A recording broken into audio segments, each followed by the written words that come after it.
اللهم صل على محمد وآل محمد.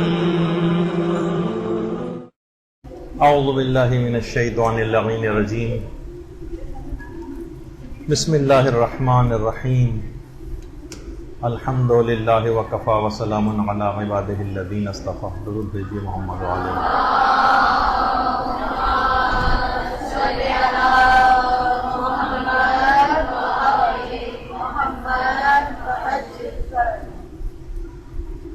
سب سے پہلے تو اس عظیم مبارک مہینے میں پیدا ہونے والے عظیم شخصیات کی ولادت پر آپ سب لوگوں کو دلی مبارکباد جو ہے وہ میری طرف سے قبول فرمائیے.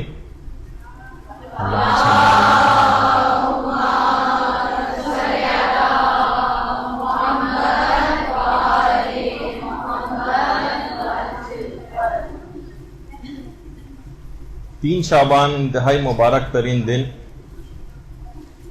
ایک تو آج ہی کی مبارکباد اور 15 شعبان کی پیشگی مبارکباد کہ اس سے متصل جو اتوار ہوگی اس میں آپ کی خدمت میں حاضر نہیں ہو سکوں گا. تو آج موضوع بھی ایسا ہی ہم نے سوچا ہے کہ جس میں دونوں ائمہ کے متعلق گفتگو ہو جائے اور کچھ ایسی باتیں اس سلسلے میں بیان ہو جائیں جو کہ بہت اہم اور ضروری ہیں اور امام زمانہ علیہ السلام کے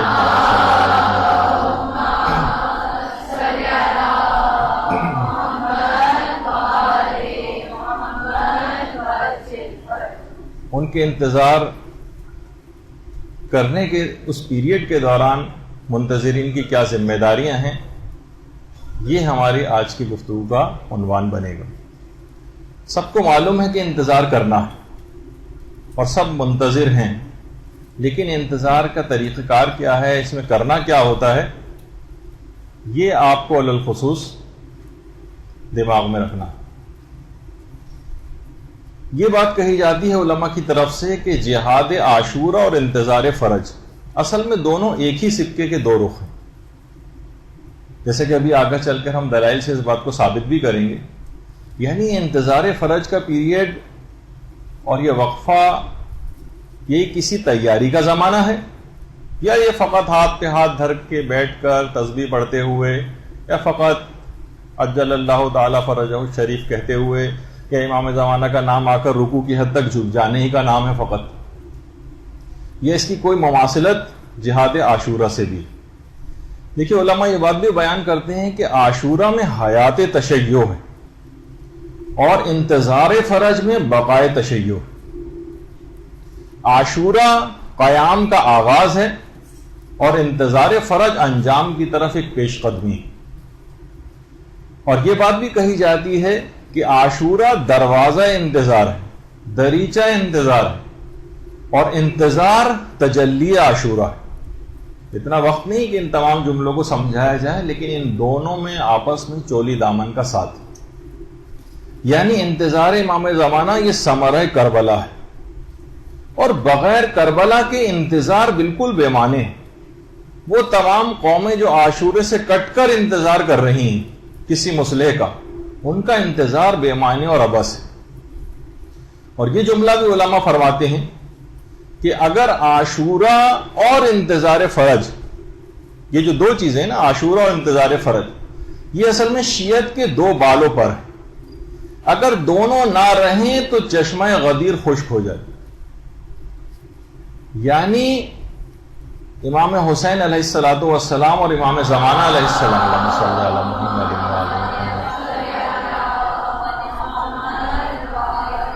یہ دونوں ایک دوسرے سے جڑے ہوئے ہیں اور دونوں میں فوق العادہ قسم کی مماثلتیں بھی ہیں. ایک تو خود اسی مہینے کی دیکھ لیجیے مناسبت کہ دونوں ائمہ کی ولادت اسی شعبان کے مہینے میں ہوئی. اگر ہم اس لحاظ سے دیکھیں یعنی امام زمانہ کے ساتھ امام حسین علیہ السلام کی بہت مماثلتیں. القابات کے اعتبار سے اگر ہم دیکھیں تو سار اللہ دونوں کے القاب میں جو ہے وہ شمار کیا جاتا ہے. سار اللہ امام زمانہ کا لقب بھی ہے اور سار اللہ امام حسین علیہ الصلوۃ والسلام کا بھی. اور اسی طرح سے سار اللہ یعنی خون خدا. اب یہ اس کو مجازی معنوں میں کہا جاتا ہے، حقیقی ظاہر ہے کہ اس طور پہ نہیں کہا جا رہا کہ خدا کا کوئی خون ہوا کرتا، لیکن بہرحال ان کے اس طرح سے القاب میں. اسی طرح سے الوتر الموتور، جو اکیلے اور یک و تنہا کے معنوں میں الوتر الموتور، یہ امام زمانہ کا لقب بھی ہے اور یہی لقب امام حسین علیہ السلام کا بھی. اب طرید الشرید، یہ بہت سی روایت میں الشرید الطرید کر کے بھی، بے گھر بے وطن، یہ القابات امام زمانہ کے لیے بھی ہیں اور یہی القابات جو ہے وہ امام حسین علیہ السلام کے لیے بھی ہیں. اور یہ القابات خود امیر المومنین اور 5ویں امام نے امام زمانہ کو ان القابات سے یاد کیا. اللہم صلی علی محمد.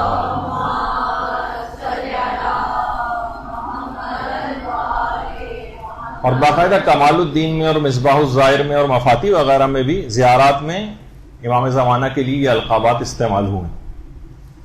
اچھا، جو زمانہ رجت ہوگا اس میں بھی امام زمانہ کے انتقال یا شہادت کے بعد جو سب سے پہلے امام آئیں گے رجت میں، جو امام زمانہ کا غسل کفن اور دفن انجام دیں گے، وہ بھی امام حسین علیہ الصلوۃ والسلام ہی ہوں گے. اور امام حسین اکیلے نہیں آئیں گے، 70 انبیاء کے ساتھ تشریف لائیں گے. اور امام زمانہ خون امام حسین کے انتقام کے لیے تشریف لائیں گے. یہ بھی آپ سننے میں آتی ہے. یہی وجہ ہے کہ بہت سے علماء فرماتے ہیں کہ امام زمانہ روزانہ واقعہ کربلا کو اپنی آنکھوں سے دیکھتے ہیں، اسی کا انتقام کے لیے مجھ کو ظہور کرنا. اور یہ بھی ہے باقاعدہ الزام الناصب، جو بہت مشہور کتاب ہے اس سلسلے میں، کہ امام نے خود اپنا تعارف بھی اس سلسلے میں یہی کروایا ہے کہ انا الصمصام المنتقم. انتقام لینے کے حوالے سے خون امام حسین کا ان تمام مظالم کا انتقام لینا، یعنی ایک لحاظ سے امام حسین اور امام زمانہ ہر جگہ اس انداز سے ان کا آپس میں ساتھ. اور جو 5ویں امام نے جو بات بیان کی ہے روز عاشورہ کے حوالے سے، ایک دوسرے سے جو تعزیت کی جاتی، تعزیت، ابھی آپ نے سنا کہ جیسے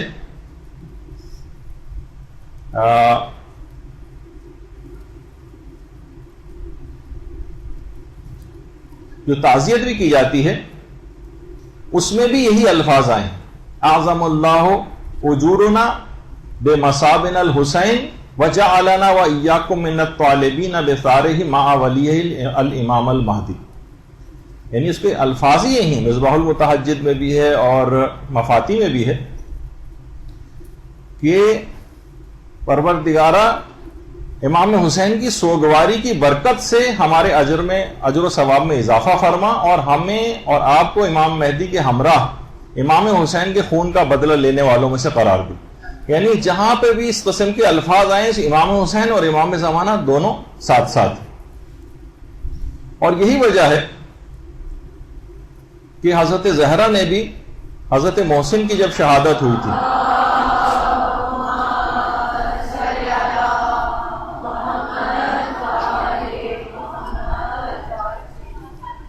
اپنے بیٹے امام مہدی کو یاد کیا تھا، اور خود امام حسین کی ولادت کے دن کی جو دعائیں ہیں اس میں امام حسن عسکری علیہ السلام کی ایک توقیع بھی ہے، اور اس کے اندر بھی انہوں نے امام زمانہ علیہ السلام ہی کو جو ہے اس کے اندر جو ہے وہ یاد کیا گیا ہے.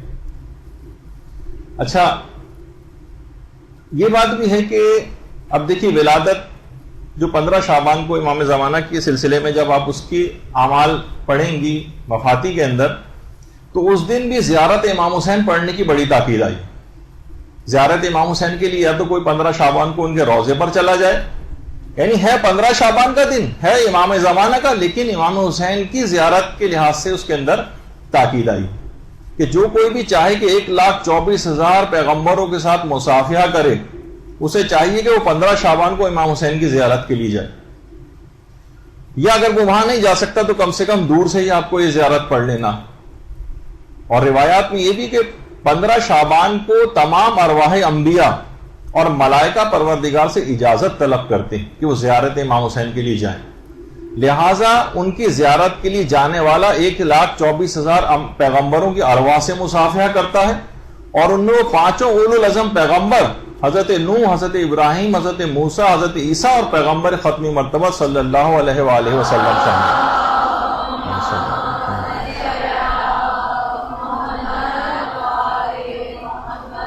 15 شعبان ہے امام زمانہ کی ولادت کا دن، لیکن امام حسین کی زیارت کی اس قدر تاکید۔ اسی طرح سے جو شب قدر وہ خود امام زمانہ علیہ السلام سے منسوب ہے، اور اس میں زیارت امام حسین پڑھنے کی انتہا سے زیادہ تاکید آئی۔ یہ کیا مماثلت ہے دونوں، یہ ہم آپ کی خدمت میں آج جو ہے پیش کرنے کی کوشش کریں گے۔ اسی طریقے سے جو دعائے ندبہ جو امام زمانہ علیہ السلام سے منسوب ہے، اس میں بھی امام حسین ہی کو یاد کیا گیا ہے۔ این الطالب بدم المقتول بکربلا، این الحسن، این الحسین و این ابناء الحسین۔ اور جو زیارت ناہیہ جو امام زمانہ علیہ السلام سے منسوب ہے، اس میں بھی یہ ہے کہ اے میرے جد، میں صبح و شام آپ پر گریہ کرتا ہوں، اور اگر میرے اشک ختم ہو جائیں تو میں خون کے آنسو رہوں گا۔ تو اب دیکھیں بہت ان کا آپس میں ایسا تعلق۔ اور اسی طرح سے عید الفطر کے دن مفاتی کے اندر اگر آپ پڑھیں گی، دونوں ائمہ کی، امام حسین کی بھی اور امام زمانہ دونوں کی زیارت آئی ہیں۔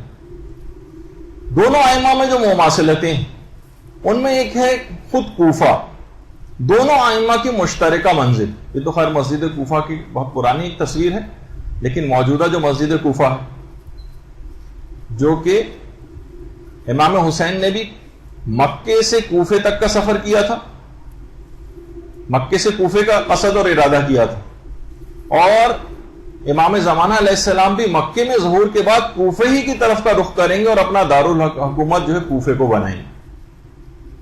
اور اسی طرح سے امام زمانہ علیہ السلام کی جو خصوصیات میں، اس میں باقاعدہ زیارت عاشورہ پڑھنا کی امام زمانہ خود بہت زیادہ تاکید کرتے ہیں۔ عاشورے کی بڑی اہمیت ہے امام زمانہ کے نزدیک، اور وہ محدث نورین سید رشتی کا واقعہ جو آپ مختلف کتابوں کے اندر پڑھتی بھی ہیں، کہ 3 چیزیں امام زمانہ نے کرنے کی بہت زیادہ تاکید کی۔ ایک تو نافلہ پڑھنا، خصوصاً نماز شب۔ امام نے ان سے یہی فرمایا تھا کہ تم نافلہ کیوں نہیں پڑھتے؟ پھر 3 دفعہ کہا نافلہ نافلہ نافلہ۔ تم زیارت عاشورہ کیوں نہیں پڑھتے؟ عاشورہ عاشورہ عاشورہ۔ تم زیارت جامعہ کیوں نہیں پڑھتے؟ جامعہ جامعہ جامعہ۔ نجم الثاقب میں محدث نوری نے اور خود مفاتی میں بھی جو زیارات وغیرہ دی گئی ہیں، اس کے اندر یہ پورا جو ہے واقعہ وہ پیش بھی کیا۔ تو بہرحال ہے زیارت عاشورہ، لیکن امام زمانہ اس کی بڑی تاکید کرتے ہیں۔ اسی طرح سے ملائکہ کی جو نصرت ہے، یہ دونوں ائمہ کے لیے،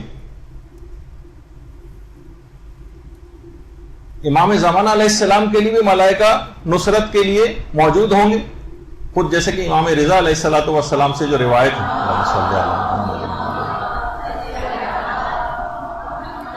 کہ 4000 فرشتے نصرت امام حسین کے لیے آئے تھے زمین پر۔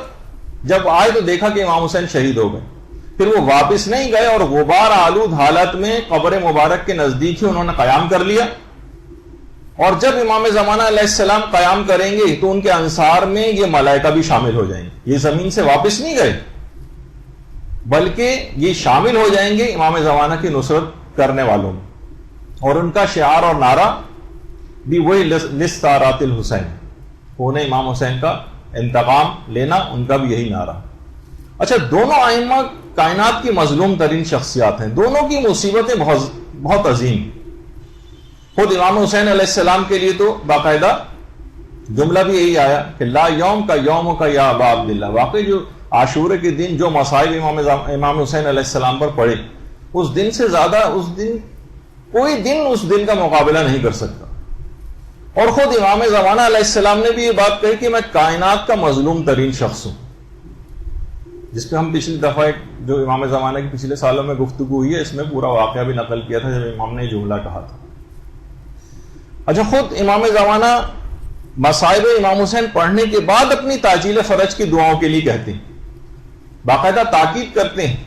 صاحب مکیال المکارم شیخ آیت اللہ سید تقی موسوی اصفہانی، وہ خود فرماتے ہیں کہ میرے ایک صالح دوست نے خواب میں امام زمانہ علیہ السلام کو دیکھا تھا،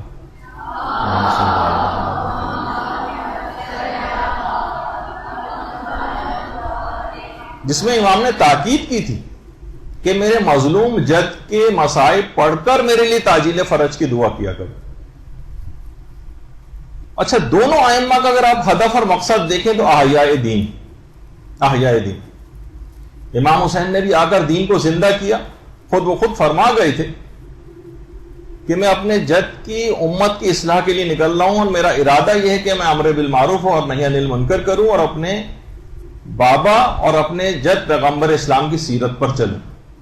یہ ان کا بھی ہدف اور مقصد تھا، اور یہی مقصد امام زمانہ علیہ السلام کا بھی ہے کہ خود پیغمبر یہ بات ان کے لیے فرما گئے ہیں کہ لِيُصْلِحَ الْأُمَّةَ بَعْدَ فَسَادِهِ، یعنی وہ اس وقت جب فساد اس حد تک پھیل جائے گا اس وقت امت کی اصلاح کے لیے جو ہے وہ ظہور کریں گے، یعنی جس وقت انحرافات اپنے عروج پر ہوں گے۔ تو دونوں ائمہ کا مقصد احیاء دین۔ اچھا، دونوں ائمہ ہی کے متعلق یہ بات ملتی ہے کہ لوگ ان کے ہمرکاب ہو کر شہادت اور کامیابی حاصل کرنے کی دعائیں کرتے ہیں، یا لیتنی کنت معہم فافوز فوزا عظیما، کہ امام حسین اگر ہم آپ کے ساتھ ہوتے تو ہم آپ کی نصرت کرتے، جیسے بھی آگے چل کر اس پہ مزید گفتگو ہوگی۔ اور یہی دعا امام زمانہ کے لیے، ان کے ہمرکاب ہونے کے لیے تمام لوگ مانگتے ہیں۔ اچھا، اسی طرح سے جذب اور تسخیر قلوب، یہ دونوں ائمہ کی خصوصیات میں سے، دونوں ائمہ کا بہت فوق العادہ قسم کا جذب ہے اور تسخیر قلوب۔ امام حسین کی محبت، ہر وقت ان کی یاد، ہر وقت ان کا تذکرہ، کبھی انسان اس سے سیر نہیں ہوتا۔ تلاوت قرآن کی طرح سے امام حسین کے فضائل و مصائب ہیں کہ جس سے انسان کبھی سیر نہیں ہوتا، جس طرح تلاوت قرآن سے سیر نہیں ہوتا۔ اسی طرح یہی جذب اور یہی تسخیر قلوب امام زمانہ علیہ السلام کے لیے بھی، صاحبان ایمان ان کی یاد میں تڑپ رہے ہیں، ان کی یاد میں تڑپ رہے ہیں۔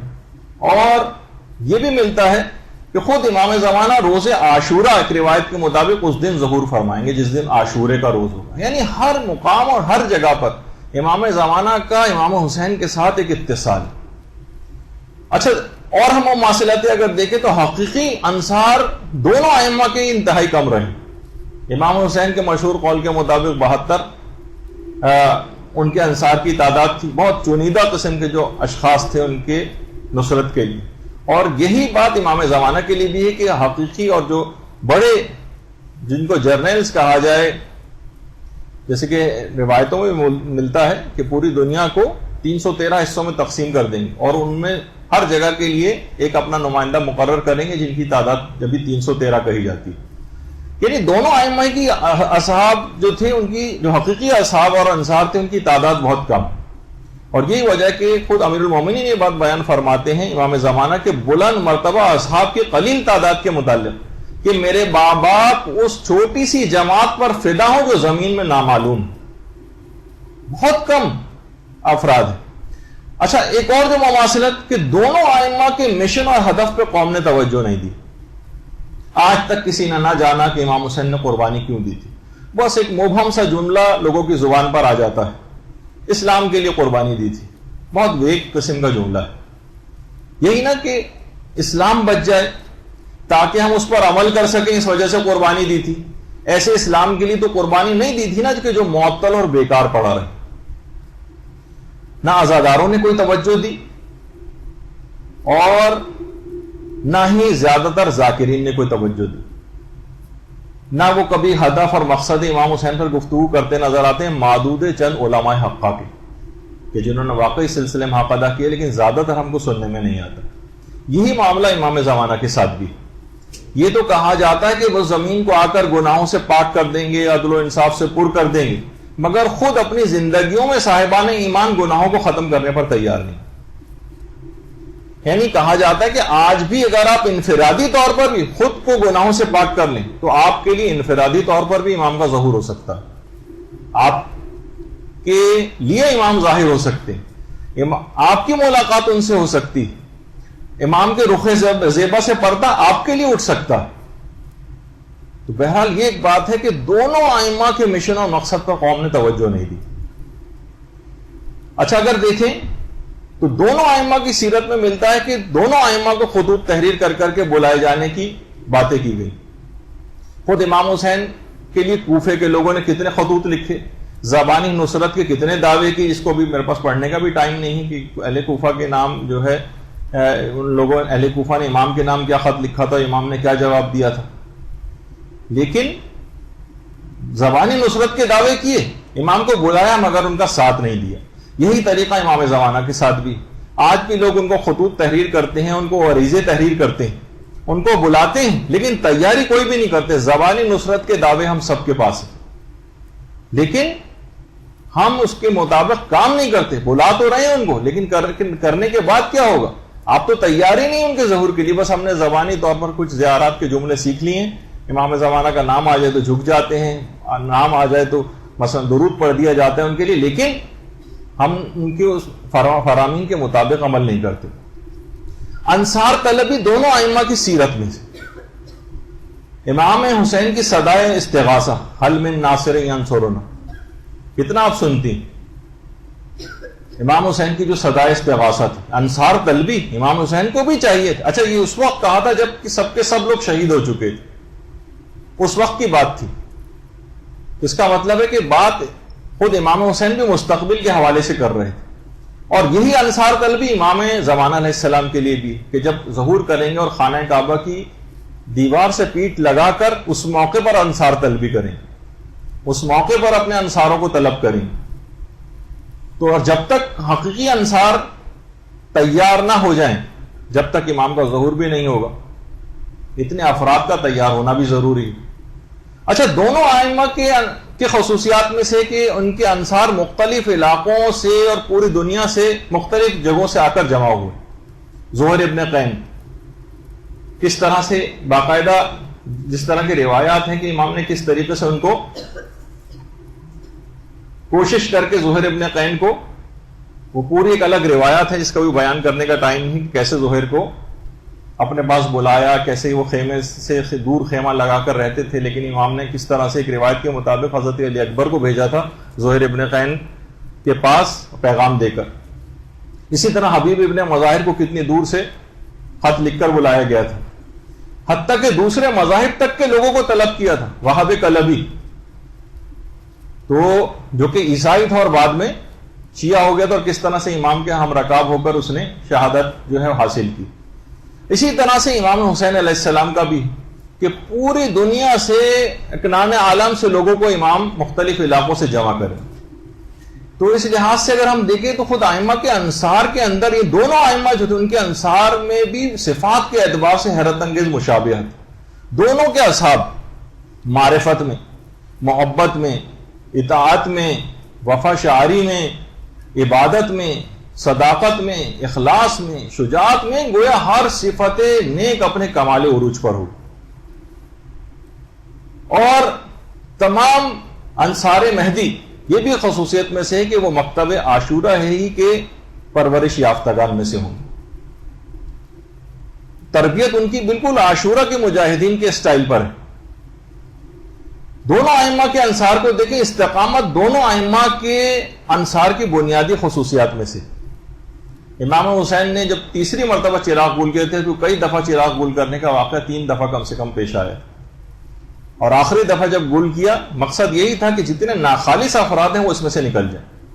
کوئی ناخالص افراد میں سے امام حسین کی نصرت نہیں کر سکتا تھا، اور اس کے بعد جو بچے وہ استقامت کے پہاڑ۔ یہی استقامت اصحاب امام زمانہ علیہ السلام کے لیے بھی ہے کہ ان کے دل ایسے ہوں گے جیسے فولاد کی طرح سے، روایات کے اندر یہ بات بیان کی گئی، فولاد کی طرح کی استقامت ہوگی۔ یہ نہیں کہ ہماری طرح سے ذرا سے ہمارے معمولات زندگی میں تھوڑی سی تبدیلی واقع ہو جائے تو ہمارا ایمان بھی ادھر سے ادھر ہو جاتا ہے، ہوا کے جھونکے کی طرح سے، جس طرح ایک معمولی سا کوئی پودا جو ہے ہوا کے جھونکوں کے رحم و کرم پر ہو جاتا ہے، ایسا ہمارا ایمان ڈگمگاتا رہتا ہے۔ تو استقامت دونوں ائمہ کے انصار کے اندر خواتین کی شمولیت، دونوں اصحاب امام حسین کے قیام میں بھی عورتیں شانہ بشانہ ساتھ رہیں۔ ثانیہ زہرا حضرت زینب سلام اللہ علیہ، اللہم صلی علی محمد،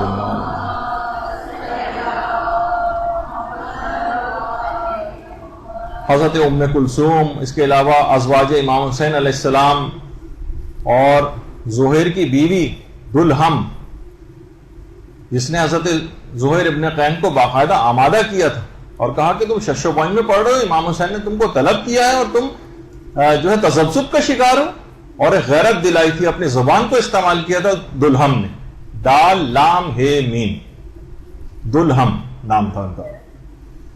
اچھا, اور یہ بھی بات علماء نے کہی ہے کہ اتنا بڑا رول تھا کہ علماء فرماتے ہیں کہ اگر میدان قیامت میں جب آواز دے کے شہداء کربلا کو بلایا جائے گا, اور ہمیں نہیں پتا کہ زہیر ابن قین سے پہلے کیا ان کی بیوی کو آواز دی جائے گی یا زہیر کو آواز دی جائے گی پہلے. بہت بڑا رول تھا زہیر ابن قین کا امام زمانہ کی نصرت کے فریضے کو ادا کرنے میں ان کی زوجہ کا. تو بہرحال اسی طرح امام زمانہ علیہ السلام کا ساتھ دینے کے لیے کم سے کم تعداد بھی خواتین کی 50 کے قریب بیان کی گئی. اور جو عالی مرتبہ خواتین ہیں جن کے متعلق پچھلی ہمارے جو سالوں میں گفتگو ہو چکی ہے, جس میں خواتین کے رول پر ہم نے امام زمانہ کی کیا خصوصیات تھیں, حبابہ والویہ کا تذکر آیا تھا, سیانہ ماشطہ کا تذکر آیا تھا, ام ایمن کا آیا تھا, برکہ کا آیا تھا, اور نصیبہ کا, ام خالد جہنیہ کا, ام خالد احمسیہ کا, قنوہ کا, بطیرہ کا, زبیدہ خاتون کا, کتنی ساری خواتین کا تذکرہ پچھلے سالوں میں ہم کر چکے ہیں جو امام زمانہ کی ہم رکاب ہوں گی. کن خصوصیات کی بنا پر انہوں نے اس مقام اور مرتبے کو حاصل کیا, یہ بھی آپ کی خدمت میں اس سے پہلے بیان ہو چکا.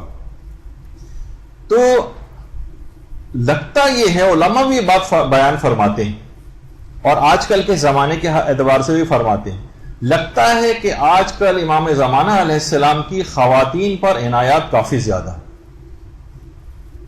خاص طور پر خواتین علم دین کی طرف راغب ہونا, ان کا بچیوں کے مدارس کتنے زیادہ جو ہے وہ پھیلتے چلے جا رہے ہیں. لڑکے البتہ ہمیں پھر بھی علم دین حاصل کرنے میں غائب نظر آ رہے ہیں, الا ماشاءاللہ و نظر شاید ہی 2-4 اس طرح کے جو بریلینٹ اسٹوڈنٹس وغیرہ سے نظر آ جاتے ہیں. البتہ مرد حضرات کافی سلسلے پیچھے جا رہے ہیں, لیکن خواتین اگر آپ دیکھیں خود ایران کے اندر مثلا حضرت علی اصغر کے علیہ السلام کے حوالے سے ایک دن منایا جاتا ہے جس میں تمام ایران کی خواتین جو ہے خصوصیت سے اپنے شیرخوار بچوں کو لے کر آتی. تو کیونکہ انہی تربیت یافتہ جو مائیں ہیں, ان کی گودوں میں اس طرح کے بچے جو ہے پروان چڑھتے ہیں, جو کہ بعد میں چل کر امام زمانہ کے لشکر میں شامل ہوں گے, ان کی نصرت کرنے والوں میں سے شامل ہوں گے. تو خواتین دین کے شعبوں میں بھی کافی آگے ہیں, اور علماء فرماتے ہیں کہ یہ امام حسین اور امام زمانہ علیہ السلام کی عنایت خصوصی کے بغیر ایسا ہونا ممکن نہیں. خواتین کی بڑی اس لحاظ سے جب عنایات امام اتنی ان کے شامل حال ہیں, تب خواتین کو بھی اپنے رویوں کے اندر بہت تبدیلی کرنے کی ضرورت ہے. اچھا, خود انتظار دونوں ائمہ کی سیرت کی خصوصیات میں سے, رسول اسلام امام حسین علیہ السلام کی پیدائش کے بعد بار بار کربلا کا اور امام حسین کی شہادت کا تذکرہ کرتے تھے. تمام اصحاب باصفہ بھی اس عظیم دھڑک دل کے ساتھ, اس عظیم دن کے لیے ایک بہت ہی دھڑکتے ہوئے دل کے ساتھ, غم و اندوہ کے ساتھ منتظر تھے کہ ایک ایسا دن آنے والا. ام سلمہ کو بھی پیغمبر اسلام و خاک کربلا شیشی میں دے کر گئے تھے, وہ انتظار کر رہی تھی. حضرت عباس علمدار علیہ السلام کی وجہ تخلیق بھی آپ کو پتہ ہے کہ کربلا ہی کے لیے ہوئی تھی. ان کا نام آئے تو درود بھیجیے محمد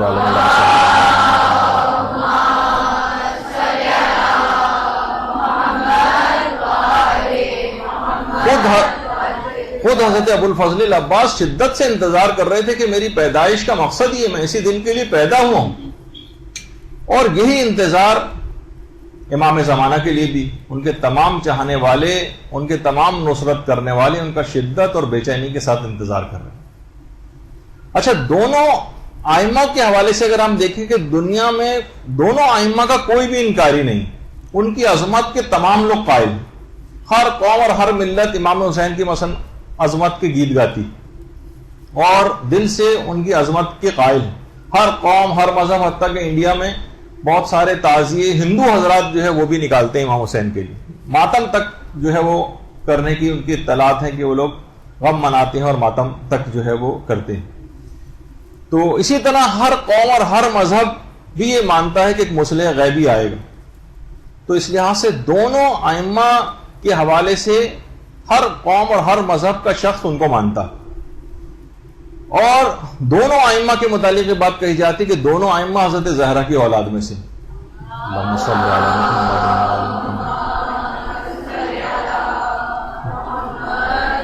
دونوں بیٹے ہیں, ایک بیٹا تو دشت کربلا میں گم ہو گیا اور دوسرا یوسف زہرا ابھی تک پردہ غیبت میں.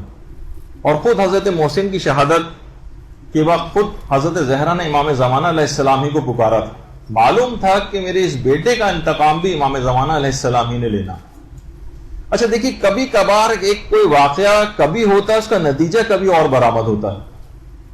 جرم کبھی ہوتا ہے، سزا کبھی بہت بعد میں جا کر ملتی. یعنی کچھ واقعات کے علل و اسباب ہوا کرتے ہیں. جب بھی کہا جاتا ہے کہ خود امام حسین علیہ السلام یہ قربان غدیر ہے. امام حسین، ایک جملہ ہے کہ امام حسین عاشورہ میں نہیں بلکہ غدیر کے دن ہی شہید ہو گئے تھے. یہ وہی دشمنی غدیر کی نکالی گئی تھی عاشورے کے دن غدیر کی. اور البتہ یہ کہا جاتا ہے اور حقیقت بھی ہے کہ ولایت کے دفاع کی جو پہلی قربانی وہ حضرت زہرا سلام اللہ علیہ نے دی تھی. اللہم صلی علی محمد و آل محمد. دفاع امیر المومنین ہی کے نتیجے میں تو محسن شہید ہوئے تھے، اور خود پھر اسی میں اپنی شہادت بھی ان کی واقع ہوئی تھی، اور دفاع ولایت ہی کے لیے دربار خلافت میں گئی تھی. لہذا یہ بات کہی جاتی ہے کہ جو عاشورہ ہے یہ اصل میں زمین سازی انتظار فرج، زمین سازی ہوتی ہے. یہ جو مراسم ہیں ہماری، لہذا جتنی بھی ہماری مراسم عاشورہ ہیں، مراسم عزاداری ہیں، ان کا ہدف ایسا ہونا چاہیے جو باقاعدہ بیس بنائے، جو زمین سازی کرے ظہور امام زمانہ علیہ السلام کے لیے. لیکن بڑی معذرت کے ساتھ لوگ اب نصیحتیں سننے پر آمادہ نہیں. کوئی اگر درد مند رکھنے والا موالی ذرا سی کوئی نصیحت کی بات کرے، ان کے اعمال کو یاد دلائے کہ آپ یہ چیزیں انجام دے رہے ہیں، تو فوراً اس پر مقصر ہونے کی تہمت اور الزام لگا دیا جاتا ہے. اب آپ خود بتائیے، کیا ہماری مراسم جو ہیں وہ جو دین کو پھیلانے کا ایک سبب ہونے چاہیے تھے، اور ہماری مجالس کیا وہ امام زمانہ علیہ السلام کی سپاہی تیار کر رہی ہیں؟ کیا کوئی زمین سازی ہو رہی ہے؟ ہمارے آپ سب کے گھروں میں مجالس ہوتی ہیں اور ہونی چاہیے، اس میں دوسری کوئی رائے نہیں. میں ایک دوسری بات اس کے اندر کہہ رہا ہوں، ورنہ لوگ پھر گھوم پھر کر کے پھر اسی جگہ پر لے آتے ہیں اور آپ کو بات کرنے سے روکتے ہیں کہ کیا کوئی زمین سازی ہو رہی ہے. جب عاشورہ زمین سازی انتظار فرج، تو ان مراسم کے اندر بھی وہ تمام چیزیں ہونی چاہیے جس سے امام زمانہ کے فوج کے سپاہی تیار ہو. اور کوئی کام اس سلسلے میں ہو رہا ہے؟ ان مجالس میں امام حسین کا کوئی ہدف اور مقصد یا اس پر کوئی کام ہو رہا ہے؟ جب ہم یہ کہہ رہے ہیں کہ عاشورہ اور انتظار فرج ایک ہی سکے کے دو رخ ہیں، تو ان دونوں کے اندر اتنا تضاد کیوں نظر آ رہا؟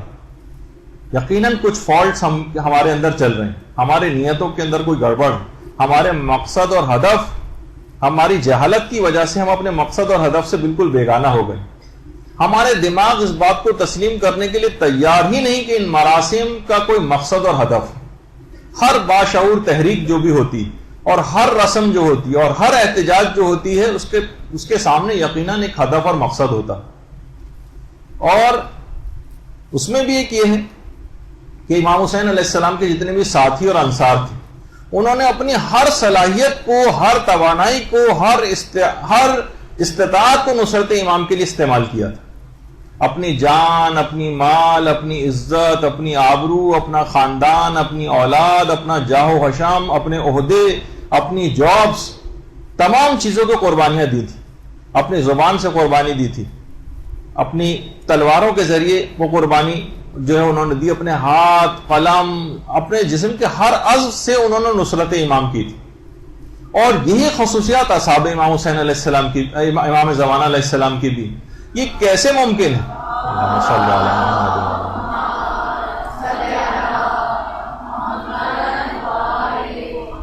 یہ کیسے ممکن ہے کہ اگر ہم ان کے مددگاروں انصاروں کے اندر شامل ہوں تو ہم کس صلاحیت کی بنا پر ان کے انصار میں شامل ہو رہے ہیں جس سے ہم ان کی مدد کر سکیں؟ آپ صلاحیت بتائیے نا مجھے.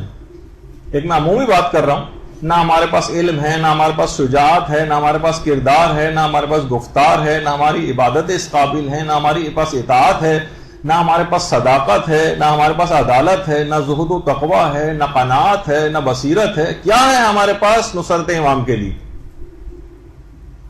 اگر کسی کے پاس دولت ہے تو حق کا امام خمس دینے میں ٹال مٹول سے کام لے رہا ہے۔ عبادات کے نام پر فقط چند ٹکریں ہیں ہمارے پاس جو ہم زمین پہ لگاتے ہیں۔ نمازیں بے تحاشا قضا ہیں جو دین کی بنیاد ہے نماز۔ معمولی سے نزلہ زکام ہو جائے تو روزہ فوراً ہم قضا کر دیتے ہیں۔ اسراف میں بے تحاشا پیسہ اپنا گنواتے ہیں مگر خمس ادا نہیں کرتے۔ علم دین حاصل کرنے کا ہمارے پاس ٹائم نہیں ہے، کسی دینی اور فلاحی اداروں سے تعاون کرنے کا کبھی کچھ سوچتے ہی نہیں۔ یعنی اگر واقعتاً دیکھا جائے تو چند مجالس، مشاعرے اور ولادت و شہادت کے اگر SMS وغیرہ نکال دیں تو دین کے نام پر ہمارے پاس کچھ باقی نہیں بچے گا، کچھ باقی نہیں بچے گا۔ تو بار بار ایک چیز کا آپ تذکرہ سنتی، ولایت، جو کہ اتنا عظیم ترین، جسے نعمت عظمیٰ کہا جاتا ہے، ولایت امیر المومنین، کتنا نام اس کا لیا جاتا ہے مجالس کے اندر، کتنا شور ہم مچاتے ہیں۔ یہ کیسی ہم ولایت کو مانتے ہیں کہ کسی بھی شعبہ زندگی میں معصومین کے احکام کو پورا کرنے کو تیار نہیں، ہر شعبے میں ان کی مخالفت کر رہے ہیں اور پھر بھی خود کو پروردہ ولایت سمجھتے ہیں۔ یہ جھوٹ ہے، یہ خود کو دھوکہ دینا ہے، یہ زبانی جمع خرچ ہے جو ہم کرتے ہیں۔ اچھا، اب ہر شخص دماغ میں، ہر شخص کا ایک سوال ہے کہ ہم کیسے انصار امام میں شامل، کیسے؟ تو دیکھیے، جو عاشورہ کے انصار تھے ان کا انتخاب کن بنیادوں پر ہوا تھا؟ جو ان کا طریقہ کار ہوگا وہی امام زمانہ علیہ السلام کا طریقہ کار ہوگا۔ عاشورہ کے منتخب کردہ افراد جو تھے ان کا انتخاب کس بنیاد پہ ہوا تھا؟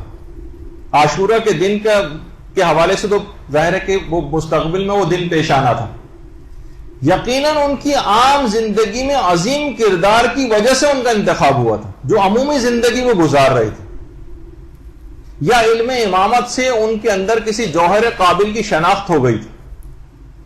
کچھ کی تو پچھلی زندگیاں اس بات کی گواہ تھی اور کچھ علم امامت سے امام نے پہچان لیا تھا، جیسے زہیر کے معاملے میں پہچانا تھا، جیسے وہاب کلبی کے متعلق اس جوہر قابل کو امام نے شناخت کر لیا تھا، اور اس کے اندر سے کہ جب ان کے جد جب وہ تلوار چلاتے تھے تو ان کی نسلوں تک کو وہ تلوار دیکھ لیا کرتی تھی اور معائنہ کرتے تھے کہ ان میں کوئی مومن پیدا ہونے والا اگر ہے تو اس کافر کو چھوڑ دیا کرتے تھے۔ تو یہی بات خود امام حسین کے لیے بھی تھی کہ ان کے اندر کوئی ایسے جوہر قابل کی شناخت، اگر ان کے اندر کوئی ایسا جوہر قابل موجود تھا تو علم امامت سے اس کی شناخت ہو گئی تھی۔ لیکن دیگر جتنے بھی افراد تھے وہ عام زندگی کے اندر ان کا ایک عظیم کردار موجود تھا جس کی بنا پر ان کا انتخاب ہوا تھا۔ حضرت حر، وہاب کلبی، زہیر وغیرہ، ورنہ جہاد کربلا تو ظاہر میدان جنگ میں ہوا تھا، چند دنوں میں وہ جنگ ختم ہو گئی تھی۔ یعنی جو انتخاب تھا جہاد کربلا کے حوالے سے، اس کا جو ایلیجیبلٹی کرائیٹیریا تھا یا جو ریکوائرمنٹ جسے کہا جاتا ہے، وہ عظیم کردار تھا ان کا جو عمومی زندگی میں جو انہوں نے اپنایا ہوا تھا، جس کی بنا پر امام حسین نے ان کا انتخاب کیا تھا، اور یہی طریقہ کار امام زمانہ علیہ السلام کا بھی ہوگا۔ یعنی جو فٹنس سرٹیفکیٹ رکھتا ہوگا کہ میں اس کاروان میں شامل ہو سکتا ہوں، یعنی کچھ شرائط ہیں، کچھ ریکوائرمنٹس ہیں کہ جن پہ پورا اترنا چاہیے نصرت امام کے لیے، ورنہ یقیناً آپ کو پتا ہے کہ ہمیں تماشائی کے طور پر تو نہیں اٹھایا جائے گا نا ہماری قبروں سے کہ آئیے امام زمانہ نے ظہور کیا، ذرا چل کر دیکھتے ہیں کیا ہو رہا ہے اس زمانے میں۔ ہم تماشائی کی طرح ہم ٹی وی وغیرہ دیکھتے ہیں، اس میں چینل بدل بدل کے دیکھ رہے ہوں گے کہ اس جگہ پہ کیا ہو رہا ہے، اس لیے تو نہیں اٹھایا جائے گا، نصرت امام کے لیے اٹھایا جائے گا۔ اس کا کوئی ایلیجیبلٹی کرائیٹیریا، کچھ شرائط کے اوپر پورا اترتے ہیں تو پھر اس کے اندر شامل ہو سکتے ہیں۔ اب ہم چند کرائیٹیریاز کا تذکرہ کرتے ہیں۔ پہلا، سب سے پہلی چیز علم ہونا چاہیے۔ جاہل افراد امام زمانہ کے لشکر میں شامل نہیں ہو سکے۔ حبیب ابن مظاہر کے متعلق ملتا ہے، حبیب ابن مظاہر، درود بھیجیے محمد صلی اللہ علیہ وسلم۔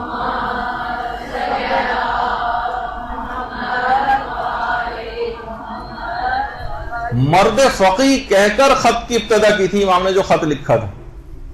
علم اس پہ بھی علماء نے بہت بات کی ہے کہ امام نے ان کو مرد فقیہ کہہ کے کیوں مخاطب کیا تھا، علم کے اعتبار سے، یعنی اس خصوصیت کا تذکرہ بھی اپنے خط میں کر دیا کہ جاہل افراد امام زمانہ کے لشکر میں شامل نہیں ہو سکے۔ حبیب، دیکھیں ان کی باقاعدہ ایران کے اندر باقاعدہ جب جنگ ہو رہی تھی تو ایک دستہ حبیب ابن مظاہر کے نام سے تشکیل دیا گیا تھا، جس میں بہت زیادہ بوڑھے افراد نے شرکت کی تھی، اور اپنی، اب صرف یہ نہیں کہ جس طرح کے ہمارے ہاں بہت سارے بوڑھے افراد کو ایسی سامنے ڈسپلے کے لیے لے آتے ہیں، نہیں، باقاعدہ انہوں نے اپنے جانوں کی قربانیاں دی ان بوڑھے افراد نے۔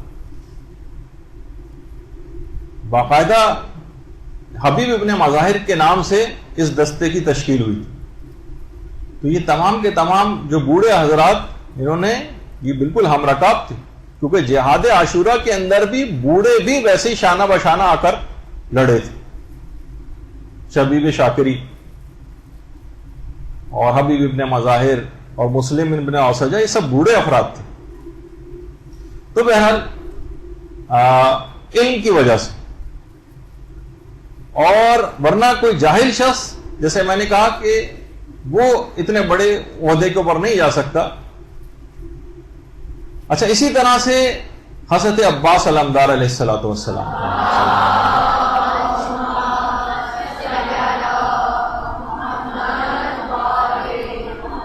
ان کی خصوصیات میں بھی عمومی زندگی کے اعتبار سے ملتا ہے کہ انہیں علم ایسے بھرایا گیا تھا جیسے پرندہ اپنی چونچ سے اپنے بچے کو دانا بھراتا ہے ائمہ کی طرف سے، یعنی علم درکار ہے، جاہل افراد درکار نہیں۔ اور علم عباس میں وہ مصلحت شناسی بھی شامل تھی کہ کب تلوار اٹھانی، کب قیام کا موقع ہے اور کب نہیں۔ یہ بات ہمارے جذباتی اور جوشیلے قسم کے نوجوانوں کے لیے بھی حضرت عباس کی سیرت میں ایک پیغام ہے، جو ہر وقت ہر قوم پہ کبھی ایسا مرحلہ پیش آ جائے تو فوراً قیادت سنبھالنے کے لیے کمر بستہ ہو جاتے ہیں۔ ان کے لیے سیرت عباس کا ایک پیغام ہے کہ بے موقع شجاعت کا مظاہرہ کرنا یہ نہیں ہونا چاہیے۔ علم عباس نے ان کو بتا دیا تھا کہ اب شجاعت چشم ابرو امام کا لحاظ رکھنے میں، علم، برداشت، مصلحت شناسی، وفاداری، مکمل اطاعت، یہ تھی ناصر امام کی وہ خصوصیات جو حضرت عباس کے اندر پائی جاتی ہیں۔ عمومی زندگی کا کردار دیکھا جائے گا، یہ نہیں کہ ہم کسی بھی چیز پر امام کے عمل کر نہیں رہے اور بس زبانی ایک لقلقہ لسانی ہو رہا ہے کہ مولا ہم اپنے انصار کے اندر شامل کر لیں، اس کی کوئی حیثیت نہیں اس طرح کے جملوں کی۔ اچھا، اسی طرح سے یہ تو ایک پہلی خصوصیت ہوئی کہ علم حاصل کرنے کی کوشش کرتا رہنا چاہیے، ورنہ یقیناً ہر شخص کو آ کر کچھ نہ کچھ ذمہ داریاں دی جائیں گی۔ ایک دفعہ پچھلی کلاسوں میں بھی میں نے عرض کیا تھا، امام زمانہ کے سلسلے کی جو کلاسز ہوئی تھیں، کہ امام جب آئیں گے تو ہر شخص کو کچھ نہ کچھ ذمہ داریاں دیں گے۔ آپ نے کچھ علم حاصل کیا ہوگا تو آپ کی ذمہ داری لگائی جائے گی کہ آپ فلاں مدرسے کے اندر، امام زمانہ کی طرف سے ذمہ داریاں لگائی جائیں گی کہ آپ کو کون سا کام انجام دینا ہے۔ جب نہ کوئی علم حاصل کیا ہے، نہ کوئی صلاحیت حاصل کی ہے، تو کس بنیاد پہ اٹھایا جائے گا؟ کیا کریں گے آپ اٹھ کر، سوائے کہ بوجھ بنیں گی؟ راشن کا آپ کے لیے انتظام کیا جائے گا، یعنی آپ اور بجائے امام کا ساتھ دینے کے بوجھ بن جائیں گے ان کو۔ تو ایسی صلاحیت حاصل کرنی جس میں علم سب سے پہلی چیز۔ دوسری چیز تقوی اور اخلاق حسنہ، اس سے متصف ہونا، یعنی دونوں ائمہ کے انصار کا جو شیوا ہے وہ تقوی اور پرہیزگاری اور اخلاق حسنہ، یہ ائمہ کے انصار کی بنیادی خصوصیات میں سے۔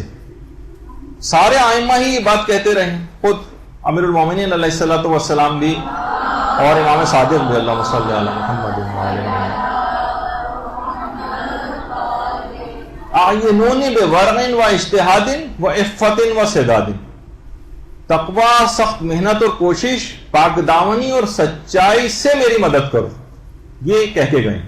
اور یہ وہی بات ہے کہ جو احادیث میں امام زمانہ کے اصحاب کے متعلق بھی بات کہی گئی کہ اگر کوئی شخص یہ چاہے کہ وہ خود کو حضرت قائم کے دوستوں میں شامل کرے تو اسے چاہیے کہ ہر حال میں تقوی اور محاسن اخلاق سے خود کو آراستہ کرے، نفس کشی کرے، نفس کے ساتھ جہاد کرے، تب وہ صحیح منتظر امام زمانہ بن سکے گا اور ان کے انصار میں شامل ہو سکے گا۔ یہ ایلیجیبلٹی کرائٹیریاز بتا رہا ہوں، اگر اس کے اوپر کوئی پورا نہیں اترا تو امام زمانہ کے انصار میں شامل نہیں ہو سکے گا۔ اور جہاد بن نفس کر لیا تو کتنی ہی چیزیں، دنیا کی مشکلات بھی ساری حل ہو جاتی ہیں۔ اور وہ نہیں ملتا کہ جب امام معصوم کو قید کر دیا گیا تھا اور ان کے اوپر شیر چھوڑ دیے گئے تھے تو شیر کس طریقے سے جا کر امام کے قدموں میں جا کر بیٹھ گئے تھے اور گویا سجدے کرنے کی حالت جیسی ہو گئی تھی ان کی. تو امام نے یہ فرمایا تھا کہ جو بھی تقوی پرہیزگاری سے کام لے گا تو وہ جنگلی جانوروں پہ اپنے سامان کو بھی بار کر سکتا ہے. جس طرح گدھے گھوڑے کے اوپر اپنے سامان کو بار کیا جاتا ہے اس طرح سے موتیو فرما بردار ہو جاتے ہیں. تو اب دیکھیے جو بھی ناصران امام زمانہ میں شامل ہونا چاہے اسے چاہیے کہ وہ اصحاب امام حسین کی سیرت اور ان کی خصوصیات کو تلاش کرے, خود کو اس سے متصف کرے, تب ہی وہ مددگار امام زمانہ میں شامل ہو سکے. تیسری خصوصیت عبادت ہے. امام حسین کی اصحاب کی جو خصوصیت ہے, خاص طور پر جو شب عاشور تمام اصحاب امام حسین علیہ السلام نمازوں میں, دعاؤں میں, مناجات میں, رکوع و سجدے کے اذکار, تلاوت قرآن کی آوازیں, مناجاتیں اور خدا کے حضور گریہ و زاری کی آوازوں سے گونج رہی تھی. ان تمام آوازوں نے خیام حسینی کو اپنی لپیٹ میں لیا ہوا تھا. یہی خصوصیات اب امام زمانہ کے جو انصار بنیں گے ان کے اندر ہونی چاہیے. عبادات کے اندر ایسا ہی ان کو آگے ہونا چاہیے, دعاؤں میں ویسے ہی آگے ہونا چاہیے, خواتین کو پردے اور اپنی عفت کی حفاظت کے لحاظ سے ایسے ہی کردار جو ہے اپنانا پڑے گا. دعاؤں کے حوالے سے یعنی ایسا نہیں ہے کہ ان دعاؤں کو, اذکار کو اور اس کے علاوہ جو نمازیں ہیں اور جسمانی عبادات ہیں ان سے بہت سے لوگ ذرا غافل ہو جاتے ہیں اور کہتے ہیں بس فقط عمل ہونا چاہیے, کیا کہ آپ فقط جو ہے بس دعائیں اور اذکار ہی پڑھے جا رہے ہیں. یقیناً افراط و تفریط نہیں ہونی چاہیے, لیکن یہ خود بھی ایک مطلوب چیز ہے اور یہ اصحاب امام حسین کی خصوصیات میں سے تھا. اور شب عاشور جیسی رات کہ باقاعدہ ایک رات کی جو مہلت لی گئی تھی اس کے اندر یہ تمام چیزیں ہو رہی تھیں. تو بہرحال اسی طرح سے تو یہ آپ کو بھی ان خصوصی عبادات کے لحاظ سے اس خصوصیت کو پیدا کرنا پڑے گا, کیونکہ ہمیں امام حسین کے اصحاب میں یہی خصوصیات نظر آئی تھیں اور امام زمانہ کے جو انصار ہوں گے ان کے اندر بھی وہی خصوصیات ہوں گی کہ جو کہ امام حسین کے اصحاب میں تھیں. اور اس کے بعد جو اگلی خصوصیت ہوگی وہ دونوں ائمہ کے حوالے سے وہ ثابت قدمی, ان کے انصار ثابت قدمی. یہ نہیں کہ بس ذرا سا معاملات تھوڑے سے خراب ہوئے, ذرا سا گھر کے اندر اونچ نیچ کچھ ہو گئی, ذرا سی کوئی بیماری آ گئی, ذرا کوئی شادی بیاہ کے اندر جانا پڑ گیا تو سارے پردہ اور میک اپ اور وہ تمام کے مسائل جو ہے وہ شروع ہو گئے اس کے اندر. کوئی جیسے میں نے اس سے پہلے کہا کہ ذرا سا نزلہ کھانسی ہوا اور روزہ آپ نے چھوڑ دیا, ذرا سا بیمار پڑ گئے اور اسپتال میں داخل ہونا پڑ گیا تو وہاں نمازیں جو ہیں وہ قضا کرنے لگے. ثابت قدمی دین کے اوپر نہیں, یہ ایسے افراد انصار امام زمانہ میں شامل نہیں ہو سکے. ثابت قدمی ہلال ابن نافع امام حسین کے اصحاب میں تھے نا.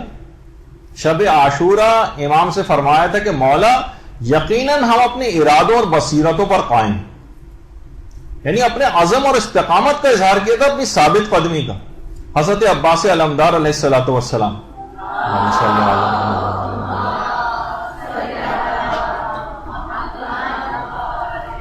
ان تمام افراد کی سیرت کے اوپر عمل کر کے ہی آپ انصار امام میں شامل ہو سکتے ہیں. شب عاشور امام حسین سے کہا تھا حضرت عباس نے, ہماری جان آپ پر فدا ہو, ہم مرنے کے بعد بھی اپنے خون آلود نرخروں اور حلقوں سے اور اپنے ہاتھوں اور چہروں سے آپ کی حمایت جاری رکھیں.